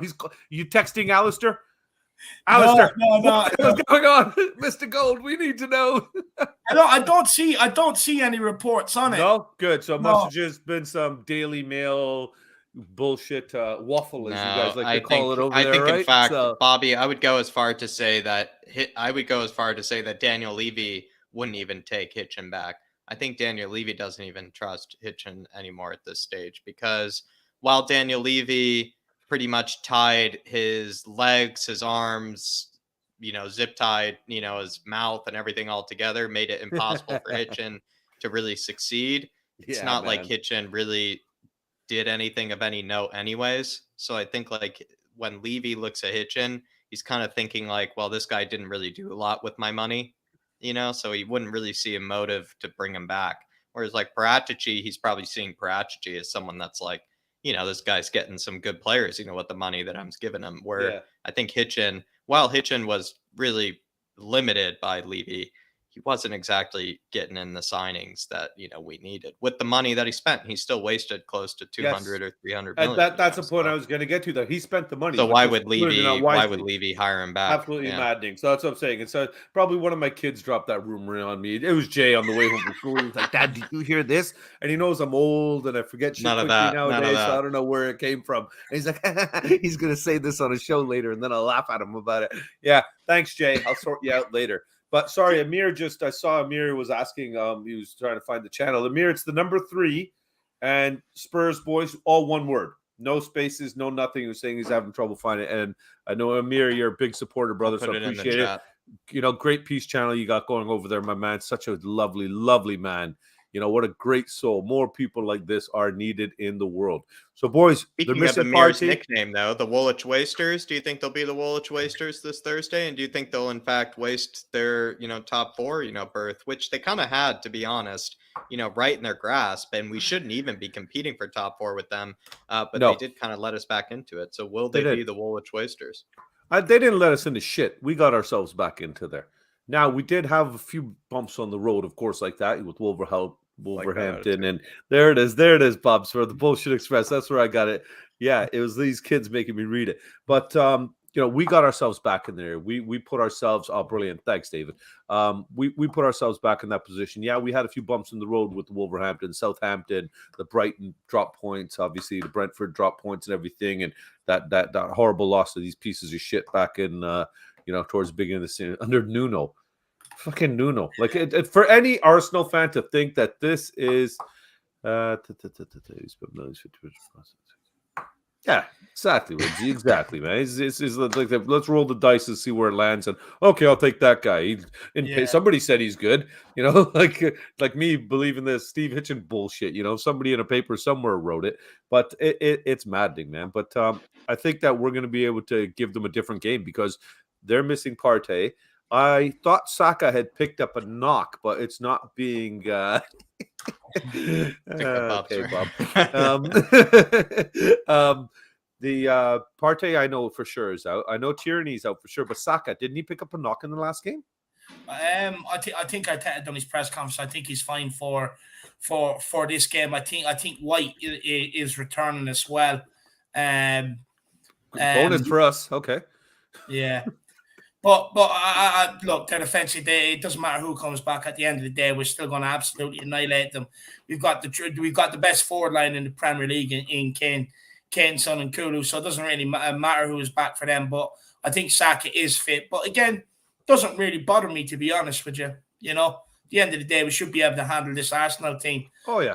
But Bobby, I mean, what players are you looking for to really step up here? Because we need a win. We can't have any excuses. Even if Arsenal do sit back, cannot have any excuses that it's a low block team. So what players are you looking to really step up and take the game to Arsenal this weekend? From our side, we need to have Royal show the same consistency in the game he had last game, at least, at minimum. Everybody's praising him about having a good game, a great game, in fact. I think he had a good game. I'm not going to get over, oh my God, wow, he's the greatest. No, bullshit. Okay, you did your job finally. Everybody got off your back for a week. Turn your head up in training, my man. Show up properly. Show yourself possessed for this game. Understand what it means to us. Start playing for us. And, TR, my man. Thanks, brother. Thanks, Patty. And TR just let us know. Thanks, man. It's so helpful in the Spurs community as a Gooner. You're awesome, man. So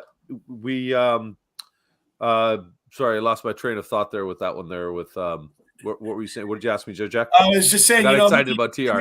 Who do you think the leaders will be? Oh, the leaders. Okay, so Royal, I need him to stay consistent. I don't need him to have an outstanding game or anything like that. I need him to at least do his job. We need to shut down the flanks, obviously. Ben Davies, again, be consistent. Don't be afraid to go in there and put in for a friggin' challenge. Don't turn your body away like you have the last few games. Dyer was a lot more effective in the last game, so keep doing that. Our back line can play better than what they are rated. If we were to look at FIFA ratings and go, oh, well, they're all 70s maybe or something, Romero would be in the 80s. But the way they're playing as a unit is what matters, and they're showing that they're supporting each other. As long as that support's there, because we know Royal's lacking, so Romero covers for him. We don't, over here, Reguilon, even Cess is a little bit lacking sometimes defensively. Then Davies will cover them. But I'd love to see Cess put in the performance he did as well, because everybody's slagging on him for some reason. I don't know why. Right. I think the guy did very well. Defensively, he was sound. He shut Salah down. There was no salad that day. No more salad for anybody. So he was shut down.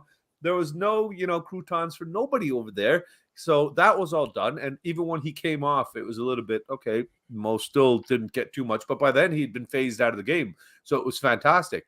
So consistency out of the back. The one player I need to see step up and go back 4 games is Bentancur.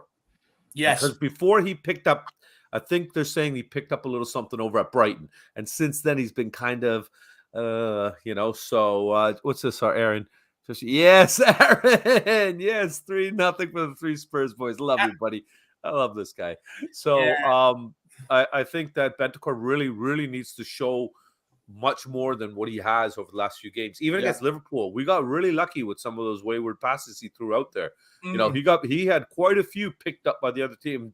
And thank God our boys back there were on point to get into position, keep their shape and everything, to not allow them to have those quick runs and make those quick transitions where they got into the gaps that we were leaving and exposing to them. So I think we got really, really lucky with the fact that they stepped up, and as a unit, everybody played for each other. You know, everybody was back. There was 10 men behind the ball kind of thing. I don't give a shit if Klopp didn't like it. You weren't bitching when we beat City twice with that system, so shut it. You know what I mean? You could be, if we had lost to City twice, you'd be 7 points. Your season would be over. You'd be crying anyway. So you know what? We let you get to 36 games without being upset. So you should be happy. We kept you happy for most of the season. So ungrateful. But yeah, man, Conte, man, just everybody just shut up. Arteta, shut up.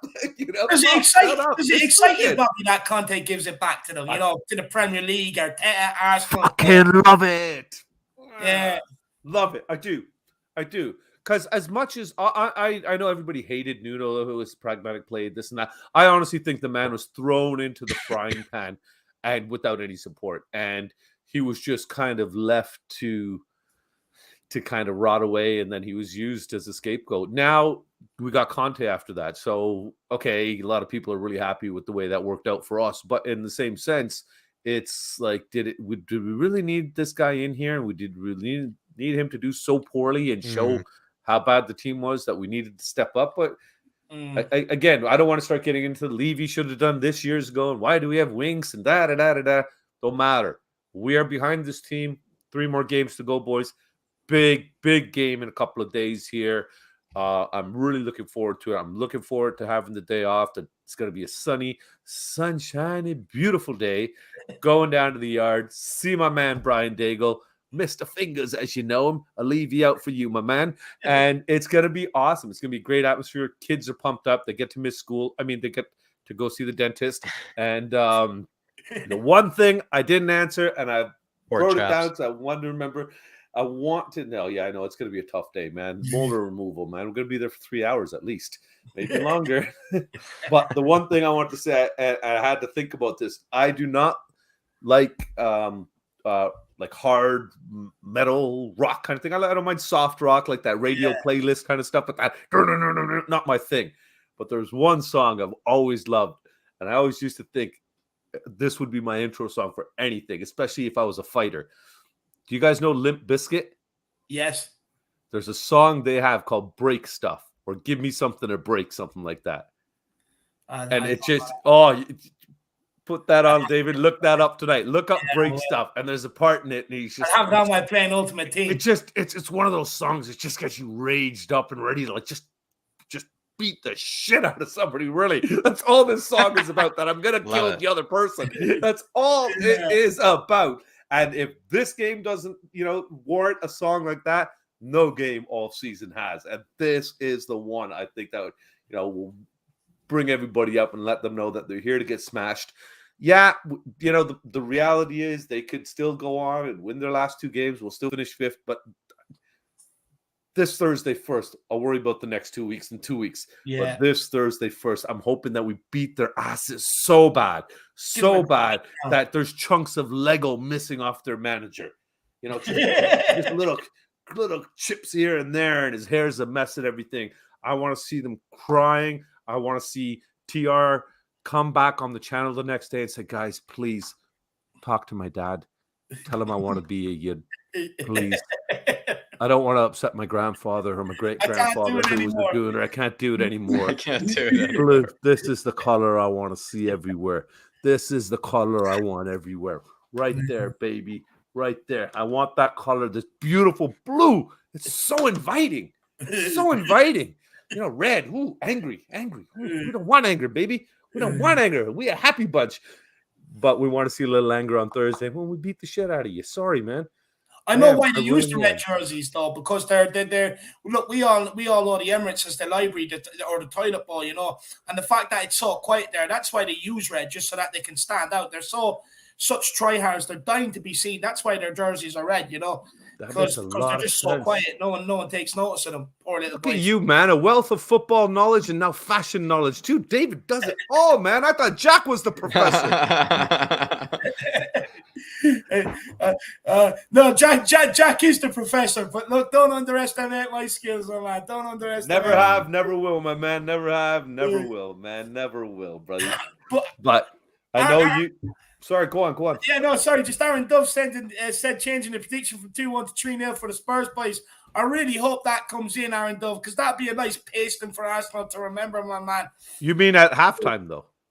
3-0 at half. I want it by 45 minutes because I'm still angry at the whooping we received. You know, at the start of the season back in September, I believe it was. You know, they were 3-0 up after 45 minutes, and the North London Derby was over. And I want them to have that feeling.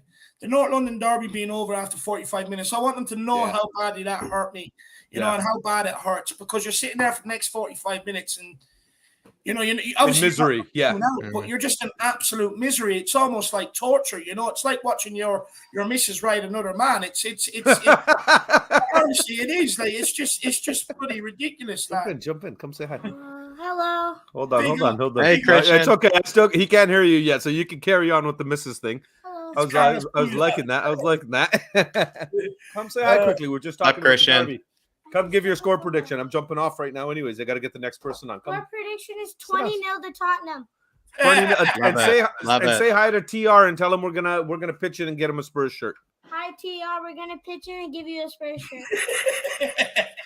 Starting them off nice and early, Bobby. That's it, buddy. Get the banter in while you can, man. Get the banter in while you can.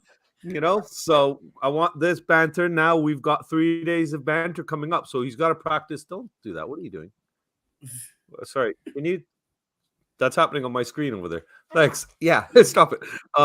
So yeah, I'm really looking forward to it, man. I'm really pumped up. Like I said, it's gonna be a great atmosphere. We're gonna have a good time at the pub. We're gonna be singing and dancing in the street later. I already promised Welsh Gal that I will make a video of Dago streaking down the street after we win. So all those things must happen. You know, I'm willing. You got to do a match day vlog at the yard. Hey, you've got to do a match day vlog at the yard. You and the boys. Yeah, no, we're gonna put something together. I know Brian's gonna do something for Tottenham on tour, but the boys will definitely have their cameras going and stuff like that as well. So we'll definitely put some stuff moving around like rock stars over there. So you are moving around like rock stars. I love it. Might as well. Hey, we only live once, baby. Only live once. Might as well live good, live happy, right? So exactly. Let's get in there. So I know you've still got a couple of guests, and you guys are rocking up at 3 hours. Jack. 8 hours ago, I watched his stat show. Then he did a show with the boys this afternoon. Now he's on a 3-hour session. It is good to be young. He is. But you know what? He's not the only one putting in a shift. I was over on you've been all, but you were over this morning. Yeah, that's what I'm saying. You guys put 12-hour shifts today, boys. I mean, that's what the North London Derby does to you, Bobby. That's what it does to you. You got to put in the work. You know, it gives you the energy to do it, my man. It gives you the energy. So, on that note, before I leave, I will say I think both of you have earned something. And for the man himself, Mr. Alexander Hilton, I will say 2 of you go and enjoy a steak. Appreciate that. Man. Big up, Alexander. Yeah, man. But appreciate that. And everybody get over to the Tree Spurs, boys. Aaron Dove has it in the super chat exactly how it is on YouTube. Tree Spurs, boys. Get over there. Sir. Thank you so much, guys. Always a pleasure. And of course, come on, you Spurs! Love it. Up, BK. Absolutely love that. Great comment, man. I'll see you again soon. All right, boys. Well, hopefully we see you on the pre-match pump up on We Are Tottenham TV, brother. Sounds good, brother. We'll be there, man. Take care. Have a great day, guys. Have a great day. Same to you, Bobby. Same to you. Big up. Everybody, get over and check out the Tree Spurs boys. Fantastic channel. It's a family channel, more or less. You know, you've got Bobby, you've got his 2 sons, Christian and Jay. Do get over there and check it out. They're good crack as well, a good laugh. I've had the privilege of being in there. So is Jack. And I'll be on there again at the end of the season. And no doubt Jack will as well. So, guys, get over there. and check it out. Brilliant show. But look, we've got 2 guests to go. We've got Brad Matthews. Just want to quickly say to Aaron Dubb, I just want to say for his super chat here with the score prediction, Aaron, I've gone for the 3-0 because I just can't even predict. People have thrown a lot of 3-1s, 4-1s in there. Like, just Dave, I mean, imagining them like scoring in our stadium, like I don't want to think about us conceding. In fact, if we conceded, I think that would really like make the whole vibe around the performance very different. Like, when would that goal come? Does it come when we're 3-0 up? Does it come when we're 2-0 up? Does it come when it's right away? You know, I just don't even want to think about when that goal comes. So 3-0 is much more my kind of style, Aaron Dubb. So I'm going 2 goals from Sonny, 1 from Kane. There you are, Aaron Dubb. Really appreciate support, my man. I really appreciate you tuning in as Big well, up, Aaron. I'm gonna go 4-0 myself, man. I feel something coming. I feel a bit of pain to dish out to them. You know, I can feel it coming. We already ruined Liverpool's party. Let's roll on and absolutely, give Arsenal a battering to remember. Everybody, make sure you are smashing that like button, smashing that subscribe button. And like I always say, I love seeing people with that channel membership beside their name. We're trying to create a little bit of a Tottenham cult here. So guys, everybody, go and grab that membership. Get that badge beside your name. And we will be revamping the memberships, offering a lot more over the summer and going into next season. But the aim is right now to get everybody on them, because it basically just means that me and Jack can just do this without any sort of worries whatsoever, in terms of every month, like, where's the next bit of financial support going to come from to be able to do this, to be able to pay for that and stuff like that. So guys, it is a massive help if everyone does grab their memberships, and feel free to get your super chats in, like Aaron Dove, like the Bolton Duke, Faz Radford, Dark Son G, Rob Coyne. There's been so many today. Feel free to get your super chats in with your thoughts, opinions, or anything else. But look, we're going to crack on. We've got 2 great guests left. 2 OGs, people would say them, but I don't call them OGs. I call them friends. Let's get on the first one. It is Brad Matthews. No, sorry, how dare I? Brad Rocks Matthews. Hey. How you doing, gentlemen? How you doing? I'm buzzing. Gee, I don't know. After watching the show tonight, I don't think I'll be able to sleep for the next 2 nights. It's like, wow. Too much excitement too early for you, Brad, probably. I mean, it's you almost don't even want to think about it. It's kind of like, I don't know. It's like someone telling you that your birthday's in like 2 days or something. Sometimes you're just kind of like, I don't really want to think about it. I'll tell you what, though. I must admit, I mean, I'm lucky enough to be able to go to the game, and I wouldn't want to watch it anywhere else. But after listening to Bobby Kay, I wouldn't mind going to Scotland Yard and watching it. Sounds brilliant. Well, you'll be over there soon, won't you? I will. Yeah. Hopefully you catch up with Bobby and the lads when I'm over there. Spoke to Brian the other night. So yeah, that's in just under 2 weeks' time. So yeah, I'll be over there. Yeah. No, it'll be good. But wow, this game on. I mean, I'll be nervous. Don't get me wrong. I'll be nervous. Well, after a few beers, maybe not. But no, it'll be nerve-wracking. North London derbies always are nerve-wracking. But yeah, after watching the show tonight and all the talk that's going on, wow, this game is like, gee, it's. I won't be able to sleep. I mean, I won't be able to sleep definitely anyway. But especially now. But yeah, it's all up for grabs, as they say. Yeah. I love it. I love it. Apologies to Aaron. I lost in the tiebreaker, so I did my best. Not good enough, Brad. Not good enough. That's an excuse Harry Winks would make. So it is. That's a winky excuse there. So it is, Aaron. Well, if I'd have got a point for one of the questions when I didn't get any, I would have won. But there you go. I love it. You love the old quizzes. You're always on them. So you're always on the quizzes. Yeah. But look, Brad, first of all, I mean, what was your thoughts coming out of the game at the weekend, spoiling Liverpool's party Saturday night? Were you happy with the result, or kind of thinking, what if? I was happy with the result for the simple reason that I sort of was looking at, as I said to you the other day, my heart said that we would get a result, and my head said that we wouldn't. So I thought a point was good. Unfortunately, that's probably one of the first games in a long while I wasn't actually able to see live. So I've only actually seen highlights on it. But the funny thing was, I was at this music festival, which I couldn't cancel, and there was no places to watch it because all the pubs had all the bands and that sort of thing. But my mate who was with me is an Arsenal fan. He had his phone out and he kept on updating me with the score. And I go, I don't want to know. Don't want to know. And when he said that we are 1-0 up, it's like, oh, don't tell me that. Oh, because then you think, we're 1-0 up. We're 1-0 up sort of thing. We're 1-0 up. Oh, can't concentrate. And then, of course, it gets worse when when he shows me the phone and it's 1-1 with 15 minutes to go or 10 minutes to go, whatever. You go, oh, no, I don't see what's happening. But, yeah, no, I was pleased at that point. And that point means that it's very unlikely that top four will be decided on goal difference because if we win our last 3 games and we have to rely on Arsenal not winning their last 2, but it means that we will actually beaten by a point. The only way that goal difference can come into it is if it's a draw on Thursday night and then we win our last 2 home games and then Arsenal draw their last 2 games. Then it comes down to goal difference. But at the moment, in the likely event, I mean, our goal difference is good anyway. In the likely event, I think it won't come down to it anyway. And to be fair, I was a little bit concerned on Sunday when they go 2-0 up in the first 10 minutes against Leeds, who are rubbish. I thought, oh, shit, but in the end, 2-1 was all right, goal difference-wise. But, I thought that... What do you make of the fact, Brad, that they're being handed so many gifts, in some of these games? Because it feels like I know they're getting results and credit to them for getting the results. But if you ask me, I think we can point to 4 or 5 of the goals in the last 4 or 5 wins they've had that blatantly are just handed to them.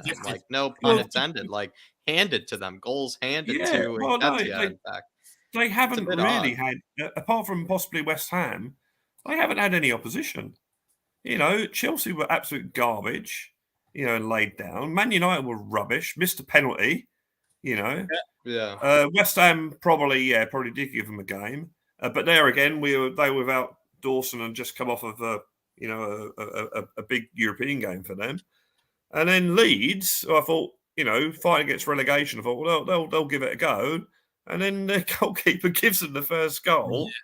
They're 2-0, then they're 2-0 down in 10 minutes. And then that ludicrous tackle that wasn't that 10 men with half an hour. But the thing is, when Leeds got the goal back, Leeds really looked the only team likely to get the next goal and almost did. So I'm sort of confident in the fact that they haven't had any opposition in the last 4 games. And, well, put it this way, they're going to get some on Thursday night, I feel.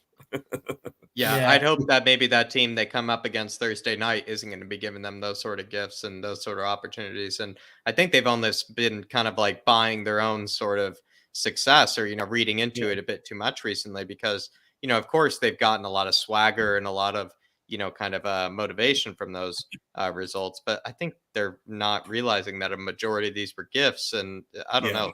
That's my thoughts on it, Brad. And hopefully we're not that team that continues to give, gifts to them because that's kind of the frustration that I'm getting is that it seems like every other team is Arteta in.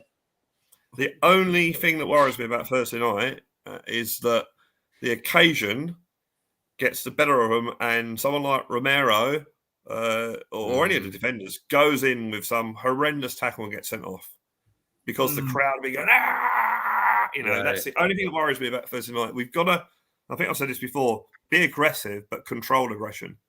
We can't possibly go into that game, especially if we're on top. If we're on top and the crowd are there and 10 minutes we're on, we're peppering them and that. And then suddenly we side, one of their players down and a red card, because we don't get the best deal with referees. So and then we're down to 10 men and then it's all, you think, well, okay. I haven't seen, Antonio elbowed Dyer, didn't he, in the West Ham game? Yeah. Nothing was said. Yeah. I haven't seen the Son one with Firmino, but I hear that he got elbowed. Yeah. Aston Villa battered us with, horrendous tackles. Nothing got done. So, I don't think we get the best from the referees. But, we just have to be controlled aggression, go into it on the front foot. Although I have a feeling, I hope I'm wrong, I have a feeling that Arsenal, we might give the ball to Arsenal for the first 10 minutes and let them We tend to do that a lot at home, Brad. We tend to do that an awful lot at home. Yeah, I know. And I would rather go right at them from the start, but I've got a feeling we'll start like that. And the crowd have got to be, I know it's a big game, but the crowd have got to be a little bit patient if that does happen. I'd rather us just go just go at them and get, as you said, get 2 or 3 up by half time, and game over. But I just want them to experience the pain that we felt in September. Yeah. It was done after 45 minutes. That was painful. Yeah, no, totally agree. And to be fair, when we played West Ham, I think we went for it in the first 10, 20 minutes because we were 2-0 up in that, weren't we? And I thought until West Ham scored, I thought we were going to win 4 or 5-0 in that game. So hopefully we'll do it. But yeah, it's going to be. I can't think of a more significant North London derby for a long time where both teams are going for the same thing. We've had situations where Arsenal have come to Tottenham after they win the league or whatever. Or when the Danny Rose goal, we needed to win that to be back in the Champions League. They're still both competing for something. Yeah. But this is a North London game I can think and of competing for the same thing. Yeah, for the same thing. So it's certainly the most significant game that North London derby we've had in a long time. I think your point is even better, Brad, but to put it in maybe more simple terms, like the fact that even Spurs and Arsenal are the teams that are competing for top 4 in the first place. That hasn't been really exactly the case in a while. Spurs and Arsenal have been competing for 6th, 7th, and 5th, over the last, couple of seasons. So that's a big deal as well. I have an Arsenal supporting friend, and she's a lovely girl. She really and very fair as well, very fair. Mm-hmm. And she says it's the first time she's actually been interested in Arsenal in May. She's I haven't been interested in Arsenal in May for a long time, and it's going down to the wire. But you look at the start of the season when they lost their first 3 games, and then we lost all those games when Nuno got sacked. Who'd have put any money on Tottenham and Arsenal fighting for 4th and 5th? And I know it won't. I don't think it will happen, but mathematically, 3rd is still on. So who would have thought that at the start of the season? Everyone thought, I'll be Man City, Liverpool, and Chelsea. That's it. No one's going to catch them. But we're up there. We're in there with a big chance. And I think we have, that we can still do it if we don't win on Thursday. But no, if we win that, and then probably the more difficult game mentally wise would be the Burnley game. Yeah. Because and they looks like they're still fighting. Yeah. If we can get these 2 wins, then you have Arsenal going to Newcastle on a Monday night, and that's not going to be easy. So last time they played on Monday Night Football, Brad, Crystal Palace, and look exactly. Exactly. Someone said, it's Newcastle's last home game of the season. So it is. So I'm sure they want to put in a performance. Exactly. Yeah, they'll want to finish on a bang, and they got players there possibly playing for lucrative contracts next season when the money goes up. But and it's it's a big crowd at Newcastle. When the crowd get behind their team, that's a place so they're going to have to deal with us on Thursday and then deal with Newcastle on Monday. So they're only kids, a lot of their players only young lads, so hopefully they'll all play like young lads and fall in a big pile. I hope so, because they are a young, naive squad. But Brad, I do want to ask you for some maybe your favourite North London derby memory. We've been asking everyone this evening. But I want to take the calf. Can you smell what he is cooking? He says, good evening, everyone. Enjoying your small hiatus, but they're rocking and rolling like Mr. Brad Matthews next Monday. Big up Mr. Harris and Big Jacko.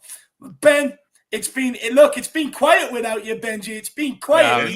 Can't wait to have you back. Cannot wait to have you back. Did we all see the picture of him down in Cornwall? Still with the hat, still with the coat. Loved it. Jealous, Cornwall's a nice place to be going away for a little breather, isn't it, Brad? Yeah, lovely place. Yeah, he's probably one of the best dressed Spurs fans out there, Brad. You'd probably argue. Yeah, he's one of the best dressed Spurs fans out. He's probably one of the best dressed people out there in Cornwall. So fair point. But to you, Ben, I mean, I know you've enjoyed your small hiatus away from us and away from the YouTube world. I must say, I don't think we have missed you. I must say, Ben. So when you do feel like getting back over here, feel free to do it as soon as possible because we do miss you over here, Ben. Hopefully it's done good by you, taking a big break. But I would say we still miss you nonetheless, my man. And hopefully come back a bit rejuvenated, with some positive spirits. And also as well, kind of like Daniel, Michael, and Chris today, as well as Jack earlier, have maybe some well prepared banter for maybe the 6 points that we might be talking about on Monday, Ben Kaufman. But big yourself up, my man. We might actually have to move the fan show to next Tuesday, actually, if Arsenal are playing Monday. We'll have to wait and see. But big up, Benji. Big up, my man. And look, enjoy the rest of your trip if you're still away, my man. Enjoy it. Benny, he's always living lavish. You got to love it. You got to love it. Big up the Calf. And everybody, do check out his YouTube channel as well, the Calfee Company. Brilliant. He's always in there plodding along, talking Spurs, doing his coffees. It's quality. And the bottom Duta says, just like the last match, Session and Royale need to put in a big performance on Thursday to stop their pacey wide players. Yeah. Brad, do you agree with the bottom Duta here?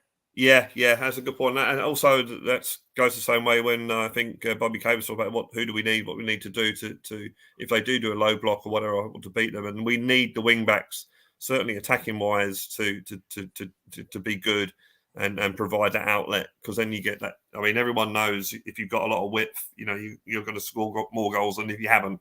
And then he's right, it will. I mean, if we're pushing forward and Cess and Royal are going forward as well, then they're wide players. They have to step back, and then that allows more space behind them. So no, that's a good point. Jack, you agree with Brad? Yeah, I mean, to be fair, I think, to be honest, what we really need Sessegnon to do is to keep that width and that high width is maybe the way to say it, like he was last time out, because what we saw from Reguilon, Dave, is Reguilon was playing almost like a left winger whenever Sonny moved through the middle. I want Sessegnon to be doing more of the same. But maybe my question to Brad as well as to Bottom Duda is, with Royale, it felt like he does really big in these kind of games against the likes of Man City, Liverpool, were really put under the cosh. Yeah. Can Royale put in a similar performance against the likes of? I hope so. I really hope so. I mean, well, at the moment we haven't got any choice really as our wing back. So I really hope he does. I'm pleased. I'm pleased he played well against Liverpool. Be obviously pleased if he plays well against Arsenal, well, for the rest of the season. But yeah, I think the thing about Emerson is he definitely tries. I know that's not the be all and end all of a player, but he puts in, he does give it his all. Yeah. And he just has a little bit more confidence to go past players, to put in crosses. The more crosses he puts in, the better we get at it. Sessegnon, I think, needs to have the confidence that, to go down, beat the player on the left. I think that we're in a situation like, big up to say Ben Davies and Romero, who can actually support them, and also Kulusevski on the other side supports them, and the Son's there. So I don't see why they shouldn't do that, definitely. But we need our wide players, which in Conte's system of the wing backs, we need them to do stuff definitely, and get on the end of crosses as well. So I mean, we saw, I think it was, I forget what match it was now. It might have been the Newcastle match, where I think the wing backs, I know Emerson scored, and I think, I'm not sure if one of the other.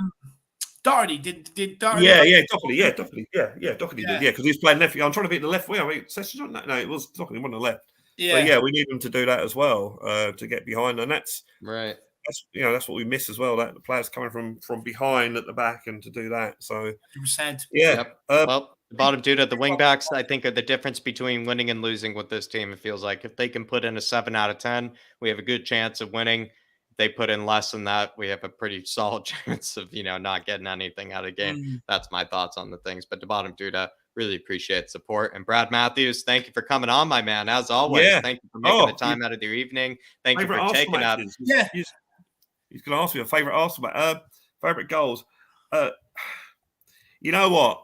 I watched the 4-4 draw at home by myself, and I don't think I've ever let out such a scream when Lennon scored that goal to make it 4-4. It was sort of like a primeval sort of primal scream. Yeah, it was. It was a primal scream. I've been there. I've gone full Hulk mode. Yeah. The Danny Rose goal, obviously, because that was a game that I think that season we had to beat the likes of Arsenal and Chelsea to have the top 4 chance. And that Danny Rose goal in his first game, and it was one of those goals, it hits it and you think, that's good, that's in. It's one of those sorts of goals. I love the Kane goal where he rips the mask off was brilliant. The only thing that ruined that for me was the fact we didn't win the game, because that put us 2-1 up. That actually put us top of the table when he scored that. and then I think they equalised for 10 minutes. So we were actually top of the table for about 10 minutes. But yeah, that was a cracking goal. Oh, there's been loads. There's been absolute loads of them. The 5-1 League Cup semi-final victory. That was brilliant. I mean, yeah, that each of them, wow, that was like, this is brilliant, you know. And so there's been loads and loads of goals. And I can't remember it, but my first ever Tottenham Arsenal game, we beat them 1-0. And as an 8-year-old or 9-year-old, no, I think it was 8. I can't remember the game, but I do remember remembering it. It was a significant victory that we had to win this game. You know, so there's been lots of goals. As for music, get rid of Can't Smile Without You before the game. Yeah. After the game, fine, or in the pub afterwards, not a problem. The problem is with that is I went to a friend's funeral and they played that at the funeral. So, you know, as a Spurs fan, so it brings back bad memories to me in that respect. As a song, I don't know. Boys Are Back in Town, maybe Thin Lizzy. That'd be good. That would be. Yeah. I mean, I was at West Ham, and it wasn't when they came out, but one of the songs they played there was "Welcome to the Jungle" by Guns N' Roses, and I'm no huge Guns N' Roses fan, but that was like "Welcome to the Jungle" sort of thing. Like, But yeah, any song like that has that sort of that intimidates. There must be loads out there that intimidates. I'm sure there's a few Clash songs that intimidate as well. White Riot, White Riot, all right. So anything like that, yeah. Do you know, if we're not talking Spurs songs, I'd be going with Seven Nation Army personally. Yeah. Like that is what I'd be going for. But look, Brad, we still have 2 guests to go, my man. Absolutely brilliant talking to you once again. And look, enjoy the North London Derby. I believe you'll be going, obviously. Oh, geez, it's going to be mental. It's going to be mental. As I said, I'll probably go to sleep for the next 2 days. But yeah, it's absolutely mental. But cheers, guys. Top show as all. Cheers, Brad. Most of it I've seen. Top show as always. Don't forget to like, subscribe, click the notification bell, and if you want to contact me, I'm at Brad Hotspur, my Twitter handle. And big up all the guests that have been on, absolutely brilliant. And the 2 that I know are following are brilliant as well. So have a great night. Hello to everyone in the chat. And let's do it. Let's you can do it. Let's rock it. Let's rock it. Come on, Brad. Absolutely love that. Big up, Brad. And everybody check him out. Brad Hotspur. Brilliant guy. I know he's going to absolutely live it up. He's going to be there a good few hours before kickoff on Thursday night. One of the lucky ones that gets to go to the game. But look, we have 2 last guests, and we will wrap it up after these. We've tried to stay on for as long as we can to let I just wanted to say we're going to go on to William Kelly. Bob Spur, I know we were holding your spot for you, my man. If it's too late by now, do let me know. Maybe you could pop on with William Kelly. He likes to pop on with people. You know, maybe you want to share, the minutes with William Kelly. Feel free to do so. If not, if you've already headed to bed, no bother, Bob Spur. Do really appreciate you always popping in, though, my man. But going on to William Kelly here. Big up, Bob. Yeah, let's get on with him, Kelly. Look, I'm just going to run to the Jacks. I really need a PP, and I'll be back in 2 seconds. But look, let's get on with him, and I'll be racing back because I want to hear what he has to say. Big up, William. William, how we doing? Good, Jack. How are you? Doing all right. You know, kind of plenty of things to talk about. You know, I mean, at one stage we were ranting endlessly about Karen Klopp. You know, at another stage, we're talking about the North London Derby kind of preview being, nice and, professional. There are a lot of ways we could go about this, William. We could go the very unprofessional route, just kind of rant about Karen Klopp and, the Lego man Arteta, or we could, dissect the performances. I don't know, William Kelly, you sometimes surprise me. Sometimes you go at me very professionally. Sometimes you go at me with the humorous route. So I don't know. Where do you want to go with this? Look, the performance against Liverpool was brilliant. There's no doubt about that. We should have won the game, and we were, despite not having much of the ball, we were the better team, by far the better team. We stifled them. Like, they didn't create much chances, and that is unheard of at Anfield. I don't think they deserved a goal. Even I don't even think they deserved. No. That goal was. Yeah, I still think they could have done better for that goal. They could have closed them down a bit quicker because they allowed them to get into the middle. And once you get into that sort of central area, you take a shot and it takes the deflection. Yeah, the keeper has no chance. But other than that, though, Jack, it was a hell of a performance. What it proves to me is quickly, William, it's like it was such a good performance that the fact we only got 1 point, even though we only got 1 point, it felt like people wanted to like criticize the team. But for me, the performance was so good that I was just kind of like, I'm struggling to like find negatives like in this performance. Yeah, that's exactly it, Jack. And for me, what it proves is get ready for next season. Right. Because we're in Klopp's head now. Conte is in his head, and he's in Pep Guardiola's head. And I'm honestly, and I'm being honest with you. I believe that if they make the signings in the summer, that we will be going for that league title. Guarantee you. I agree. Guarantee you. Yeah. I agree. Once I see him taking aim at Jurgen Klopp, that's fully in focus for next season. And that shows me he has him in his head, and he has him in his sights. And he is doing this already in preparation of next season. Because he knows, and I've said this time and time again, if we want to win a League Cup, FA Cup, or even, think about challenging for the league, it's inevitable you're going to have to get results off Liverpool and City. And if there's anyone that can do it, it's Conte. He's already definitely. I found out as well, Davey, it's going to be between 6 and 7 signings for us. Nice. Yeah. Nice. Yes, that's the job.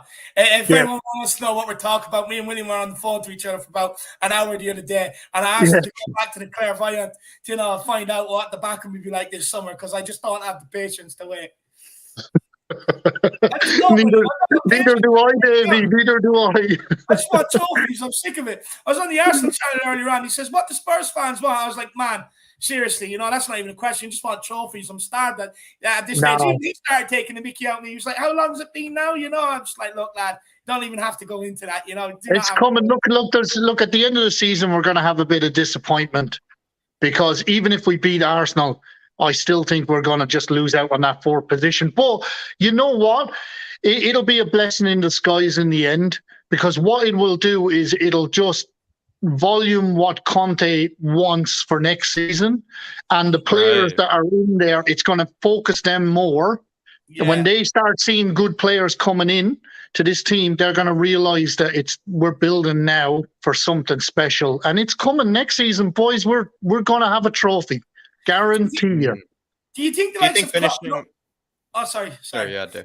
I was just going to say, just quickly, do you think the likes of Jurgen Klopp knows, and is already scared, and that's why he's starting to take digs at Tottenham? Because of course. They're irrelevant to what he's doing at the minute, Yeah, well, that's it. Look, they'll focus on what they have to do. But you remember Alex Ferguson? He used to get into the head of every manager. He was classic at doing it. And you see those little outbursts, that makes me laugh. The minute I seen Klopp do that, I started laughing. I went, he's got you. He's inside your head. He's got you. And you're whinging straight away. And I know he's a whinger anyway, but the way he said it about us parking the bus, hell yeah, of course we're going to park the bus. We would have parked the whole stadium in front of that goal if we could have got away with it. We'd have built our own Berlin Wall, for Christ's sake. We're not going to go to Anfield and just open up and park like the Red Sea, and here you go, Liverpool have the quadruple. I don't think so. Christ almighty, what did he expect, It's so true. It's so true. But sorry, Jack, I cut across you. You had a question. No, that was a much better question than what I was going to ask. And the question I was only going to ask to William Kelly was just the fact that you were talking about how if we were not to finish in that top 4, does that maybe then leave things with a bit of sour taste in Conte's mouth, which in turn could be kind of almost a good thing? you think, William Kelly? I think it's a good thing. Maybe that look, motivates him more for next season. Exactly, Jack.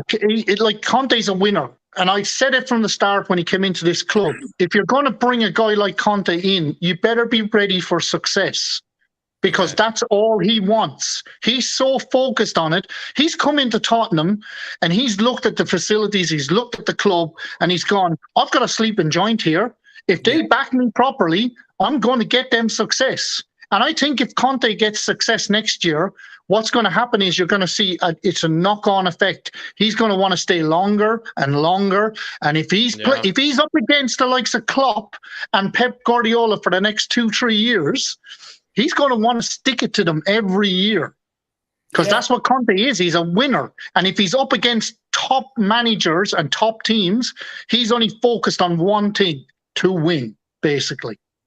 Well, this is something that you've been saying, Jack, as well, isn't it? That you actually think underneath it all, Conte just wants the right place with the right back, and that he can actually stay, Jack, and build something like Guardiola. Yeah, maybe I'll just summarize it quickly, maybe to William Kelly, and see what he has to say about it. I have this theory, William, that he's actually secretly for a long time, even before Spurs, been looking for the right club to settle down with. It's just he's a very picky man, and rightfully he should be a very picky man. He wants a club that pays his bills, pays him accordingly. He wants the right backing in the summer. He wants the right facilities. He wants the right stadium. He wants the right competitive league.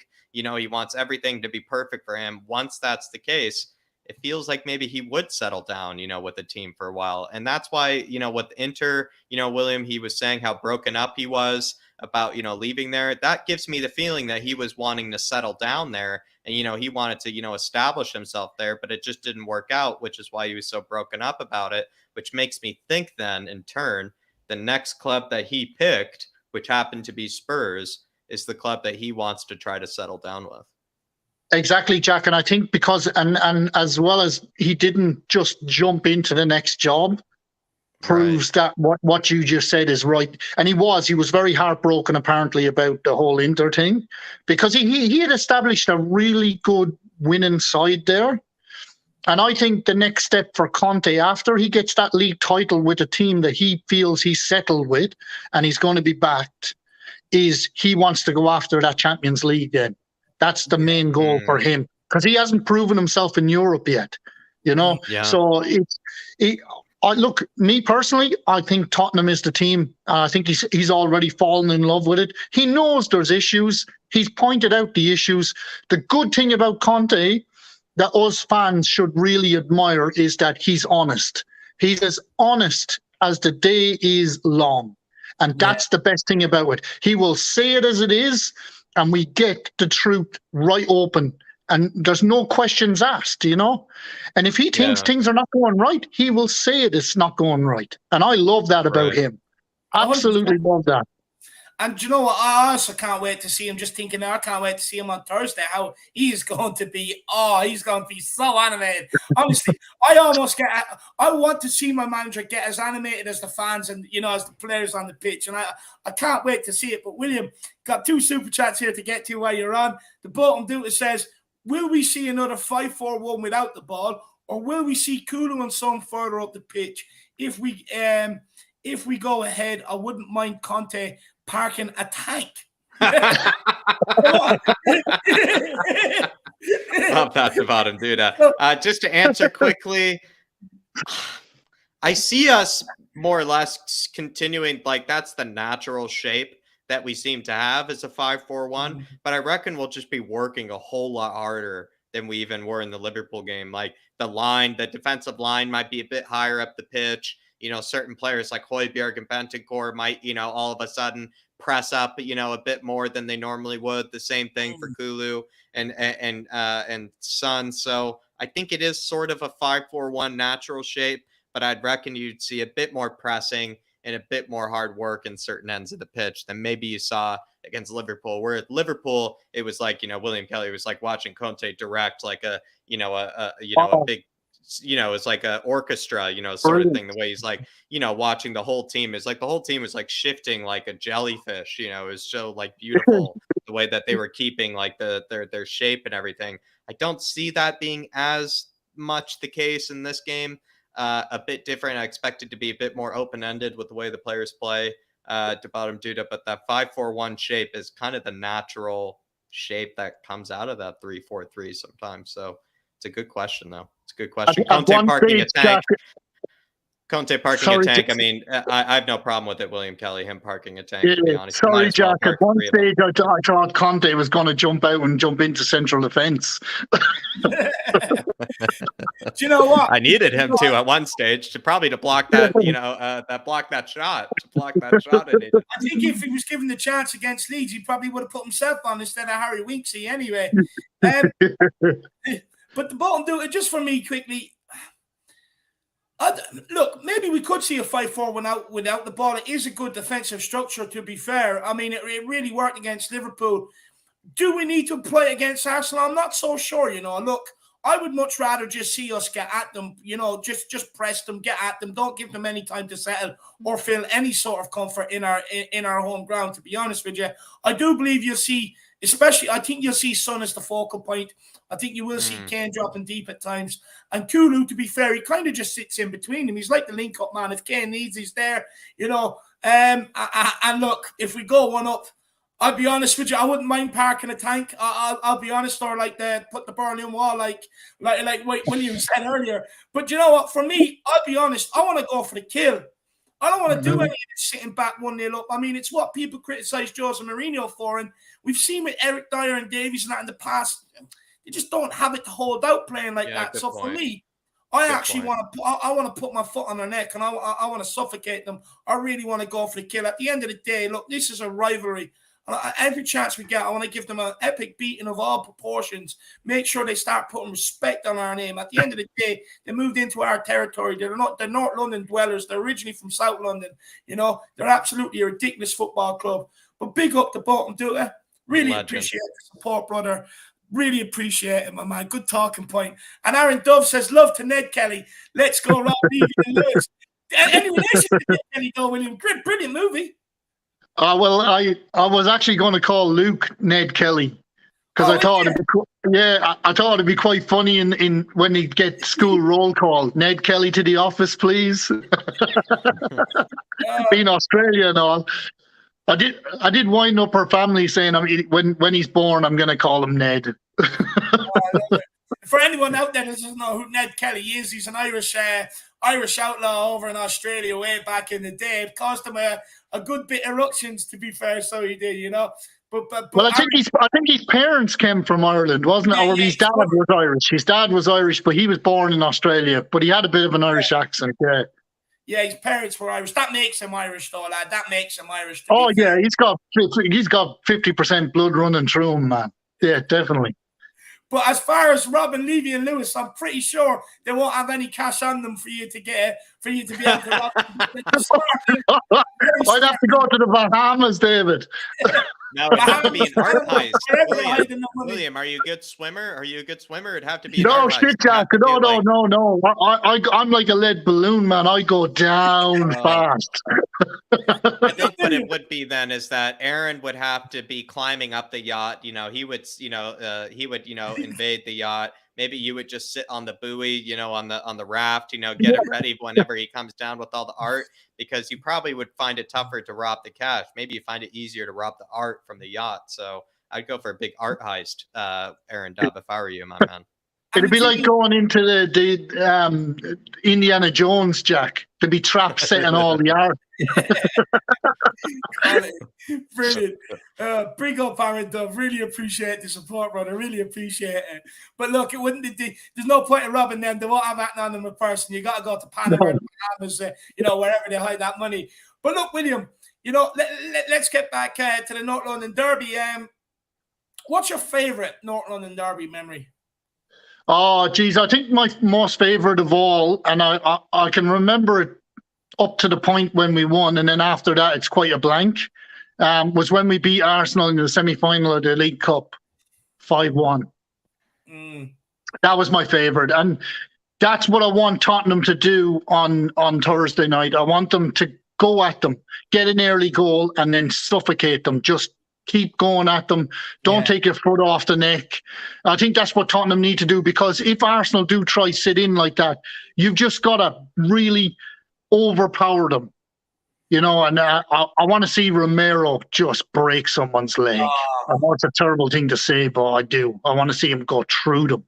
It's almost worth tuning in just to see how pumped up Romero's going to be. He's going to be like a savage. See what he did to Henderson?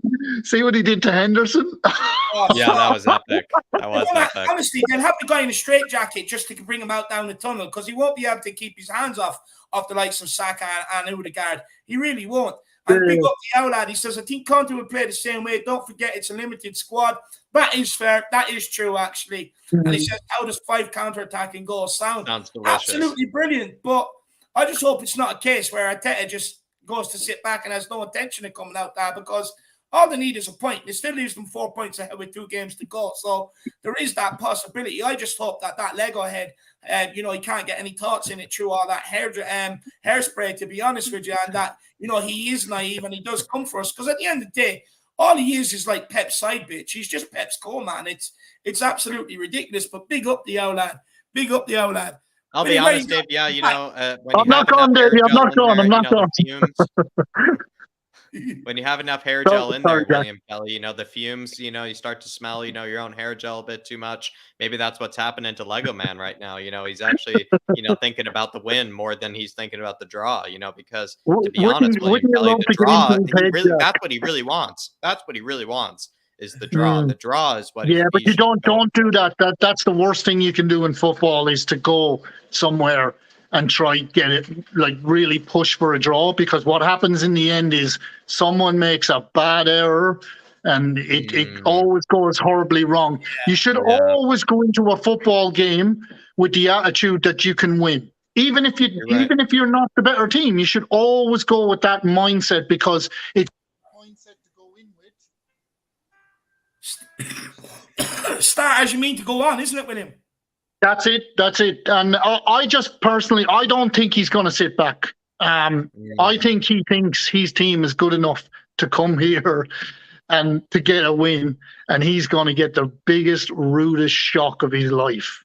Because if I was those players, sorry, Dave, if I was those players, I would sit there and I would, if I was Conte, I would make the players sit there and watch that video of that 3-1 defeat. Yeah. And I would say to them, is this what you want the season to end like? Or do you have what it takes? Now, you've shown me, you've went to Manchester City, you got the result. You went to Anfield, you got the result. This is bigger. Yeah. This means a lot more to the fans. So go out there and give the fans what they deserve. Roll them over, go through them, basically. My type of football man, William. You are my type of football man. I absolutely love that. And look, I actually think the song that they should play before the North London Derby is The Man Who Can't Be Moved by, what's that big band? I can't even remember. But just change the lyrics to The Hair That Can't Be Moved and sing it at Arteta. That's what I'd be doing with all that hairspray in it, or singing Hairspray in a musical act or something. He's an absolute... I would do Eye of the Tiger, Davey. Huh? Eye of the Tiger. I used to listen to that before I went out to play a football game. And you walk out and start headbutting people, I'd say. It used to pump me up. Honestly, I used to have my little cassette recorder and my headphones, and I used to be listening to Eye of the Tiger.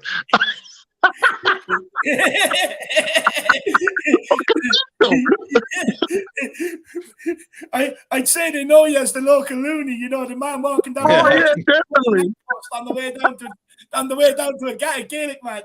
I absolutely love Destroyer, it. For sure.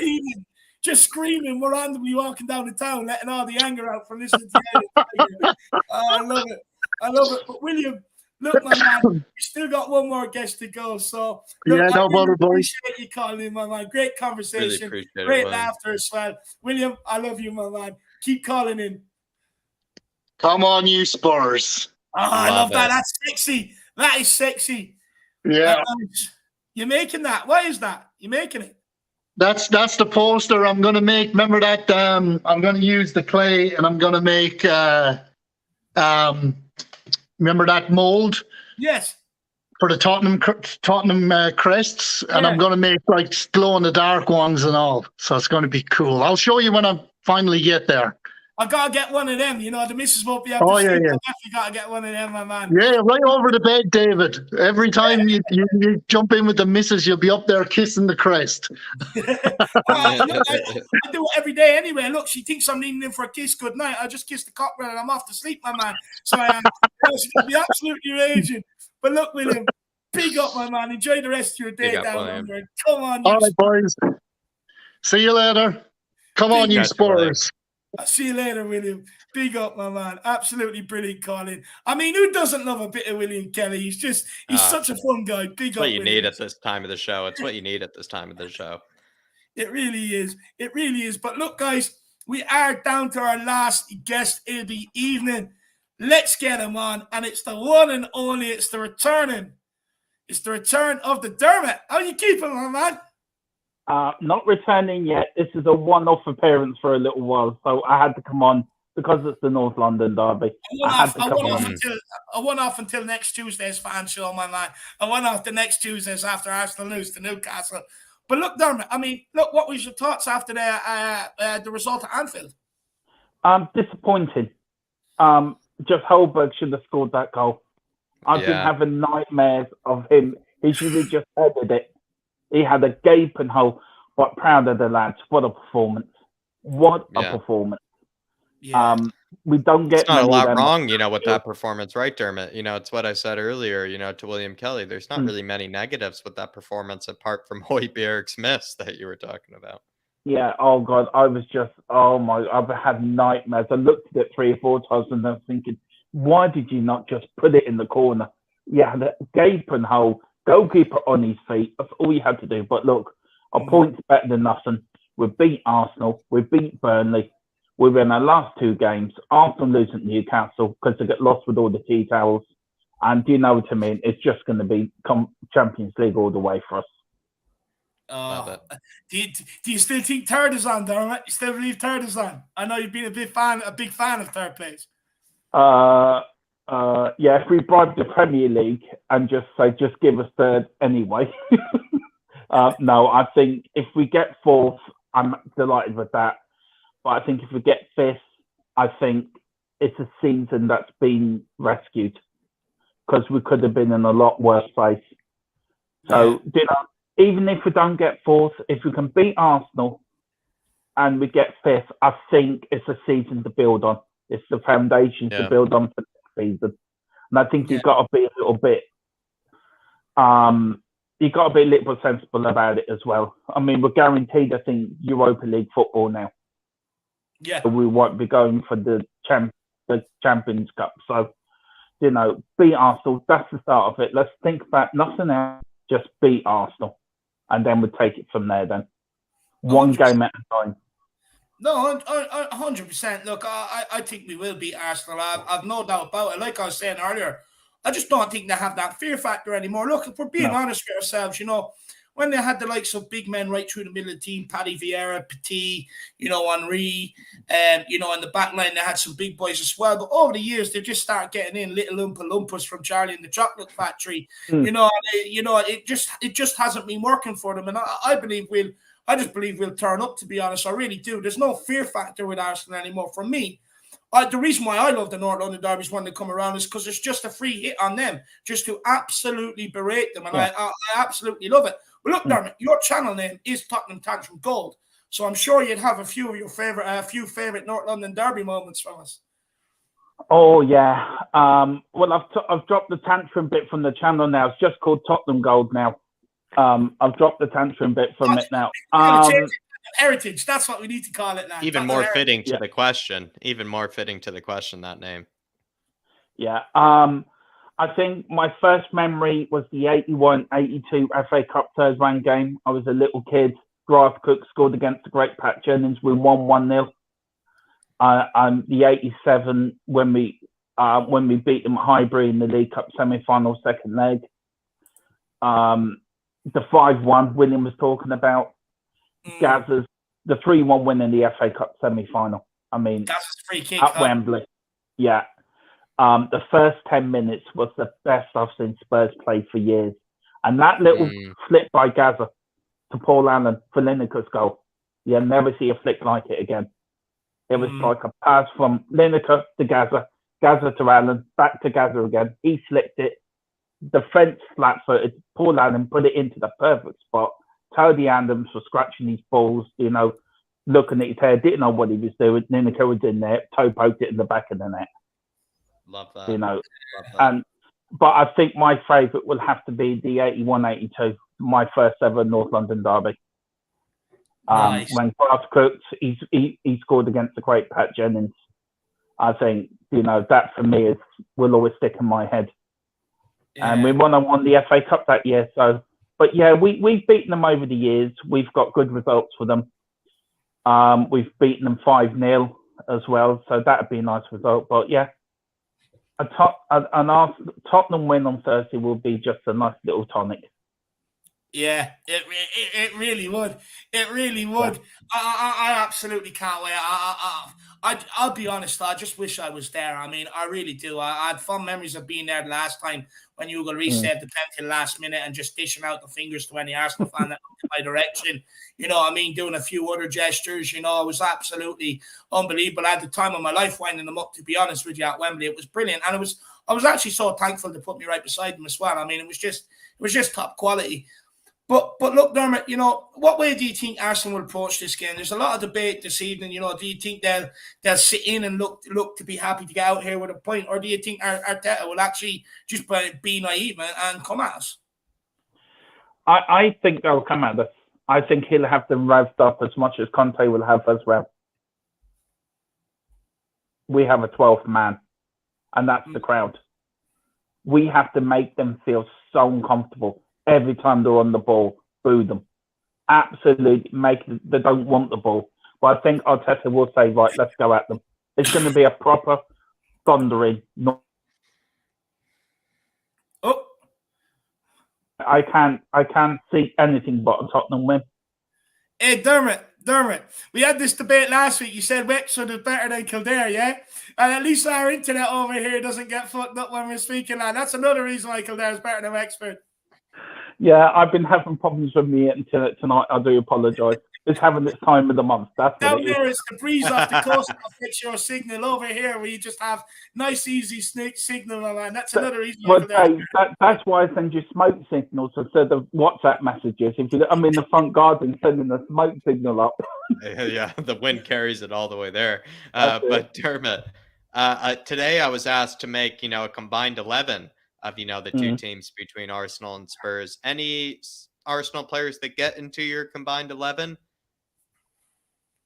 Or is it just Spurs players through and through? Do you think there are really no players in that Arsenal team that get into your Arsenal or get into your Spurs 11? I think the player, I can't remember his name, but the player who scored the winning goal when they beat Liverpool to win the league in '89, he actually played for Liverpool as well. He would. A lot of people are going to shoot me for this, but I think Tony Adams would as well. He'd be. I guess I was talking about the current team. I think I was talking about the current team. No, nobody in the current team. They're a heap of shite. To be honest with you, the current Arsenal side, they're just nothing. They're nothing compared to us. Over Emerson, that seems to be a popular one. People are doing. Tomiyasu over Everson, I would go for. Jack, did you actually? Did you put Arsenal players in your predicted 11, Jack? I did put two Arsenal players, in fact, in mine.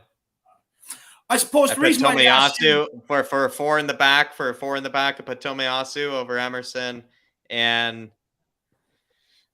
I probably might be absolutely destroyed here because I did just do it based off of I did do Bukayo Saka over Kulusevski. No, Jack. Look, I suppose that's why they ask you instead of me, because at least they get honesty out of it. Me, I would just pick all Spurs players. I guess two of them made it in there. Two of them. And then I put Odegaard in there. If it was a three-man midfield, I put Odegaard in there as well. I think would you have Pat Jennings in your all-time Spurs Tottenham 11? Of course. I mean, he's the greatest keeper we've had, Dermot. Good man. In terms of that was my take in terms of the current 11. Dermot's gone for nothing. No Arsenal players in there. David's found a way also to put no Arsenal players in there. I couldn't care less. I'd rather take the heat for including them in there than asking them how they rationalize putting one in there. So honestly, I'll take the heat for it. I'll take the heat. They don't want to be in there, Jack. They tested positive for COVID. They don't want to be in the predicted 11. So they don't. But no, look, do you know what? At the end of the day, though, Jack, fair play to you for being honest. You know, look, me, when it comes to North London Derby weekend, I'm not moving an inch. Even if I know deep down your player is better than a Spurs player, I'm not going to give it to you. So you're a better man than I am, to be honest with you. More honest than what I would be going into a North London Derby. So fair play to you. But look, Dermot, anything else you want to speak about, my man? No, actually, not really. Sorry, quickly. The song before the game, They Can't Smile Without You, it's just not working. It doesn't get people revved up. A lot of the people don't know the words. It's just too complicated. What should we be playing walking out? Thunderstruck by AC/DC. 2 requests for that now.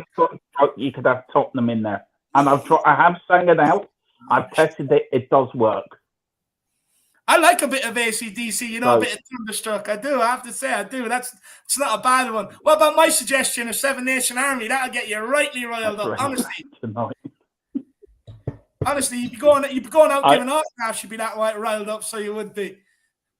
Yeah, I mean, I heard that song "Can't Live Without." Oh, geez, I thought to myself, what's Levy at? Is he too stingy to play for a proper DJ? Seriously, that song is. It's like going to a dance or something. You would play that. The last dance of the disco. You would play that. Don't listen too much. It's Mickey Hazard's favorite song. It'd be after you, Darby. It'd be after you. He's at home listening to it right now. So he is. Oh. But look, Darby. Sorry. What did you want to talk about before I cut across you? No, I'm just saying. Thank you to everyone for the kind messages that I've received. Everyone's been so lovely and kind, and it means a hell of a lot. So thank you also to you two as well. You've both been very kind with your words. Well, I want to give a big shout out to Coover. He's been... No, big up. But here's another one. Timmy says, Dermot and Tottenham Tantrum Gold do an incredible service to the Tottenham fan base, making sure the glorious history of the club lives on. Cheers, Dermot. Big up, Timmy. Thank you so much. It's so very kind. I'm very overwhelmed by all of this, but thank you so much. It really means a hell of a lot. I will be back. TG, as it's going to be called, will be back. But for a little while, I'm going to have to take a wee step out and just get a few things sorted out. And when you do, you got to come back to the Return of the Mac. You've got to come back to that. I will do. I was thinking that. Return of the Mac. You know, you got to come back to that, my man. You really do. Or get down on it, you know. What you going to do when your back's against the wall? But no, I just want to say a big thanks to you and Jack. You've been very kind. And also a massive thank out to Coover 99. He's been brilliant and he's been rarely there for me. So big up to Coover as well and big up to everyone. I absolutely very, very overwhelmed and very grateful by all the lovely messages I got. So thank you all so much. Absolutely. Quality. Well, look, I think we're going to end it there. We've been going nearly 4 hours, guys. An absolute incredible shift by Jacko and myself today. Pats on the back. Well done, boys. Well done. But look, Jacko, anything you want to say, anything you want to plug before we get out of here and get a good night's sleep before we have another big day of building up this game tomorrow? I don't know, everybody. I mean, I'm not really sure what else there's going to be on the flatcapeurotalk. I would say, though, we did just, reach monetization and everything, though. So I would say rewatch the videos and everything. Things are going to be kind of upping up the content, especially this summer. I mean, that channel is going to be absolutely huge for you this summer, especially. But I would say just keep a lookout on the community section. I would imagine David or I could be on a stream maybe later at some stage, maybe on an Arsenal channel, maybe with some sort of North London Derby debate. Might have, a stream over here. Who knows? But everybody take a look at Twitter, take a look at the community section, where maybe you can find us because we will be somewhere tomorrow. So support us wherever we may be. And for Thursday, I mean, we're going to have the watch along. We're going to have the pre-match build up. We're going to have everything you need. The stats with Jack is already out there nice and early. Everything that you need to get prepared for this North London Derby, it's already there and ready for you. So everybody head up with that stats with Jack, then join us for the watch along and the pre-match build up. So yeah, that's my kind of plugs, Dave. Yeah, look, big up everybody, and we will see you all back here tomorrow. Make sure you smash that like button, smash that subscribe button, get your comments in underneath. If anybody is watching this back after it's been live, don't forget you can super thanks. So get your super thanks in. It's a new feature. I'm not going to stop asking until I see somebody do it and I know exactly what it does. I know Moondog did it. Moondog did it. I know Moondog did it. Yeah. Oh yeah. Oh, he did. No, but I think that's different because it was still technically a live stream. So I think his was a super chat. But I want to see what the super thanks do. So someone do a super thanks. I'm trying to see what it does. Apparently it gives you like special colors under the comments and stuff like that. And as you know, your boy's been very good this week and the last week, responding to absolutely every comment that comes in across all social medias, Instagram, Twitter, and the channel here, guys. Follow us on all the accounts as well. flatcapeurotalk for Jack on Twitter and Instagram. Irish Hotspur for myself and Jack, on Instagram and Twitter. But look, guys, we'll see you all back here tomorrow, wide-eyed for the North London Derby. Let's get after the filth. Come on, you Spurs. Come on, you Spurs. And a massive thank you to you all tuning in today. You're all legends. Let's enjoy this week together. Come on, you Spurs. In Conte, we trust.